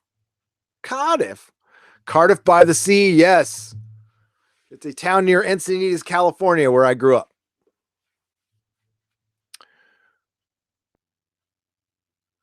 Wouldn't it be cool if Torchwood featured Romana? Douglas, if Torchwood would be the thing, because if they were smart, which they're not, they'd revive Torchwood, and then they'd have something for the pissed off Doctor Who fans, and then the newbies, what's left of the newbies. Listen, what all these companies, they went for broke, they gambled, they thought they had a new audience out there, and they tried to get them, and they realized that they show up, but they don't come back for more. So they really crap the bed, for lack of a better term.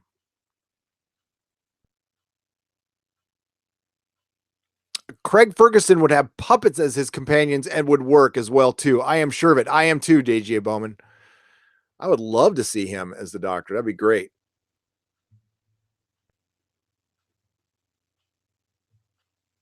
if Torchwood, you could do an alternate universe. You could do it in the Metacrisis universe. If Torchwood comes back, I want a scene where the Queen reads the Prime Minister the Riot Act that Torchwood works for her, and move against them is high treason. That'd be great. Yeah, it's not a government organization. That is one directly started by the Queen on the Torchwood estate. Mm-hmm.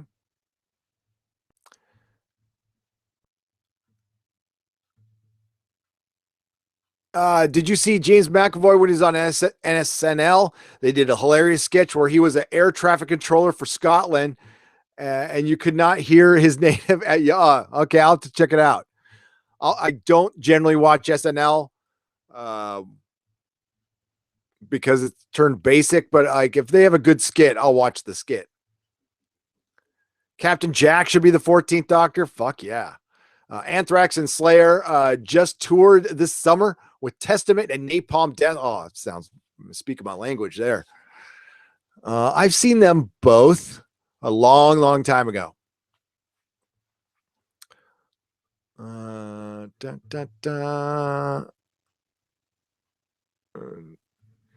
Jack Harkness is Jack Harkness. Jack Harkness, I know I say that because I would rather have anything than Jodie Venom. Anything. I would rather have my dog as the Doctor than Jodie Whittaker. I just don't like her as the Doctor, not as a person, as the Doctor. John Barrowman should play Jack Harkness, Captain Jack, the real Captain Jack.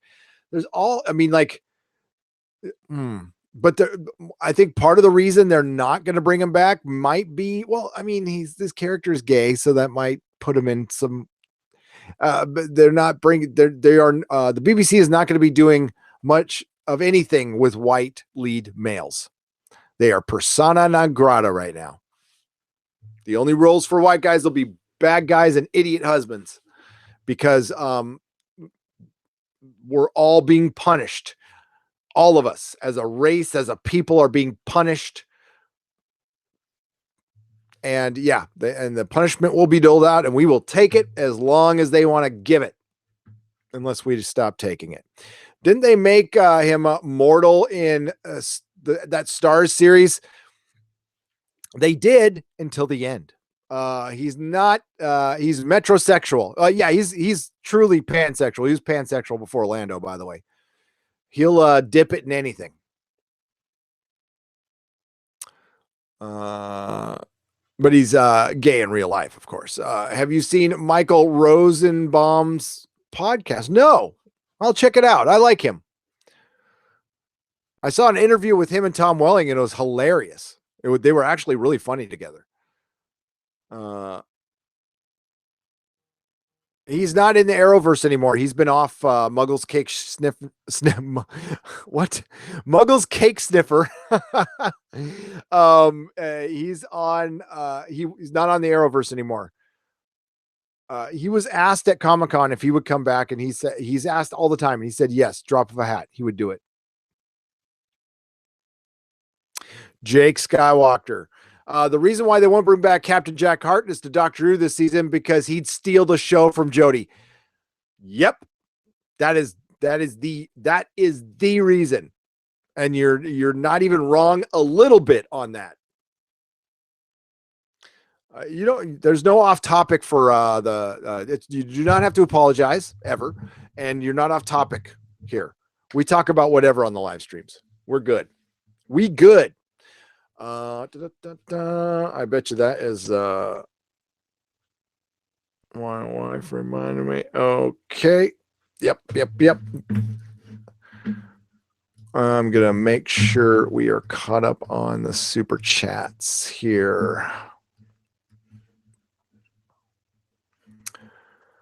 Sergeant Lowe, thank you for the $4.99. Spent the summer in Scotland, Aberdeenshire. Amazing people. Well, awesome. I need to go there someday. I do. Aberdeen. Thank you, Sergeant Lowe. Mr. Twisted, $5. I already read this one, but I'll read it again. Work security, Universal Lamp Theater, saw Sepultura, Ministry, and Helmet 3 nights. It was ridiculous. That is amazing. I'm going up to make sure I didn't. Sometimes I want to make sure I didn't miss any. Holy crap. That is just a lot of super chats today, folks. Okay, I got to wrap things up because it's almost dentist time. But here's the deal. There will be a 40K live stream if we hit it. I'm going to be working on a Doctor Who video and a Star Trek video. Star Trek video will be out on the weekend. Of course, tomorrow is Orville and I got to like everything halts for me in the evening because I got to do 2 live streams. But for algorithm reasons, I need to have a video out before those 2 live streams are kind of slows things down. Freaking Counterpart, man. It slows it down to a crawl. Ugh, it's crazy. I hate, but I'm going to do it anyway. I don't care. Please like, share, and subscribe. Go to nerdrotic.com. I'm going to show my Patreon video, thank the super chatters. And then I got to take Junior to get, he's 13 and he's got like some weird baby tooth thing going on. So, that's supposed to be out of there. So we're going to get it yanked. I offered to do it myself and save myself probably $200, but he said no for some reason. But let's show off a very out-of-date Patreon video. I got to work on this because however you feel about Patreon, I adore the people who donate. These are innocent parties. But if you don't, listen, if you jump off because of their, I don't blame you at all. So, but I'll read some chat while that's going across once I find it again. Thank you, Pen Farm Girl. Thank you to the Wrenches, Kato, Roan, Pen Farm Girl, Mako, Sculpted Leather Art by Viking Bitch, Movie Fanobi, Johnny Pappas, and Mary Ashmead. And the DJD Show, my good friend. Please subscribe to his channel. Action Figure Expert. Were you the one who who was the one who offered me a Lilo 1/6 scale? Nerdrotics@gmail.com. Somebody. We need a remake of 9 to 5 with 3 guys and a female boss. What do you think? I love that idea. No, Action Figure Expert. We need the all-female Saving Private Ryan and Platoon. Once we get that, I'll feel like we've gotten enough female representation. We need an all-female Platoon and and Saving Private Rianne. Saving Private Rianne. Hail Pen Farm Girl. Damn straight. She's brilliant. Hashtag watch Counterpart. Hashtag save Counterpart. Hashtag justice for Anas. Holy crap. We're at 39871. Damn, that's crazy. We're getting close. Very excited. That's a big deal, man. 40K is a big deal. All right, we're gonna thank the super chats because damn, there was a lot. That was craziness. Boom. Okay, just by name, we won't reread them all. Okay. Astaroth, Keely Ann, Elliot Nelson, Brent Newman, Flavius, Flavius Alacanther, but we call him Flav. That Star Wars Girl, please subscribe. Captain MKG or Captain KG, Lee Johnson, Chris Danilon, Chris Danilon, Captain Spire, Lee Johnson, Keely Ann, Von Spam, George Orwell, Neon Visual, Mr. Belvedere, Jeff Taylor, Jonathan Archer, Jess Reed, my good friend, Jess Reed, Well Hung and Dung, Mr. Twisted 72, Mr. Roboto, Chris Persia, Tharies, please subscribe to Tharies. That Star Wars Girl, awesome. Mary Ashmead, Moose, Mary, thank you. You do not have to super chat. You do enough work. Moose Shoot LLC, $5. Thank you. Mecca 1164, Mr. Roboto, Brent Newman, Rebecca Gold. I can't wait to see that fan film. I can't. Peter Davidson, thank you for the koala. Peter Davidson, say hello to your mother. Faithless, Deviant, Gamer Gambit, Joel Tamburo, Rory McGee, needs more Scots in everything. No ginger side. Jerry Sawyers, Peter Davison, Sergeant Lowe, Mr. Twisted 72, and Gamer Gambit with $2 at the end. Keep on rocking. You keep on rocking, because I ain't jack shit without you guys. You are the best. Chat here on you. I'm sorry I can't get to everybody. I really try. Go ahead, copy and paste it in the comments so I can at least read it later. I do keep my chat up, and when I get home later at night, I read it all. So I do read everything. When I was 14, 15, they took out 7 of my teeth. Wow. Well, that was only like 4 years ago, Halam. I know you are one of my youngest listeners. So do your homework. Listen to your mother. No, I'm just kidding. But thank you so much. Brent Newman, you are welcome. Lynn Hobday, Halam 899, Thrashy Punkster, Jedi Starship, 8-Bit Snake Boy, 6 Scale Combat, Chris Persia, Mark Lazarth, Tim Cook in for fun too. Sergeant Lowe, Jibba Jabba, FPV, Halam 899, Scarecrow 2311, Silhouetted Animator, Livens Flame, Von Spam, Pen Farm Girl, Caterone, Cordell Fenival, what's up? Artemis Over Easy, Mr. Twisted 72, DJ Bowman, my good friend, Official Dougie J. Thank you for the article. That's inspiring my next video. Love you, brother. Known that guy since I was 8 or 9. Dude, that's like, that's like 40 years, bro. I've known you for 40 years. Oh my God. That's depressing. I can't read all that. Dr. Meatball, hello. How are you? Brian Lewis. I'm trying to get Tommelfinger. What's up, Tommelfinger? Montana Horseman. Nordry. Grace B, full of grace. She's just graceful. Don't mind me. Thomas Preston, action figure expert. David travels through time. Anti-create. I like that. JPRPH1. Matthew got it. David McBride. Lindsay Mason. How are you, Lindsay? Wonder Girl 60s. What's up? Prepper James. How are you? Tuckerman Blade. I might say some names twice. Endless Echo. Matt Guy. Gamer Gambit. My God, there was a lot of you today. Holy crap. This is brilliant. Getting goosebumps, man. Venom Broly. Thomas Williams. Thundercats. Ho. Jerry Sawyers. Brian Fisher. Jabba. Robin Pittinger. And we are almost at the top. Dan's PS. And that's it. That's all I can go. Sorry if I missed anybody.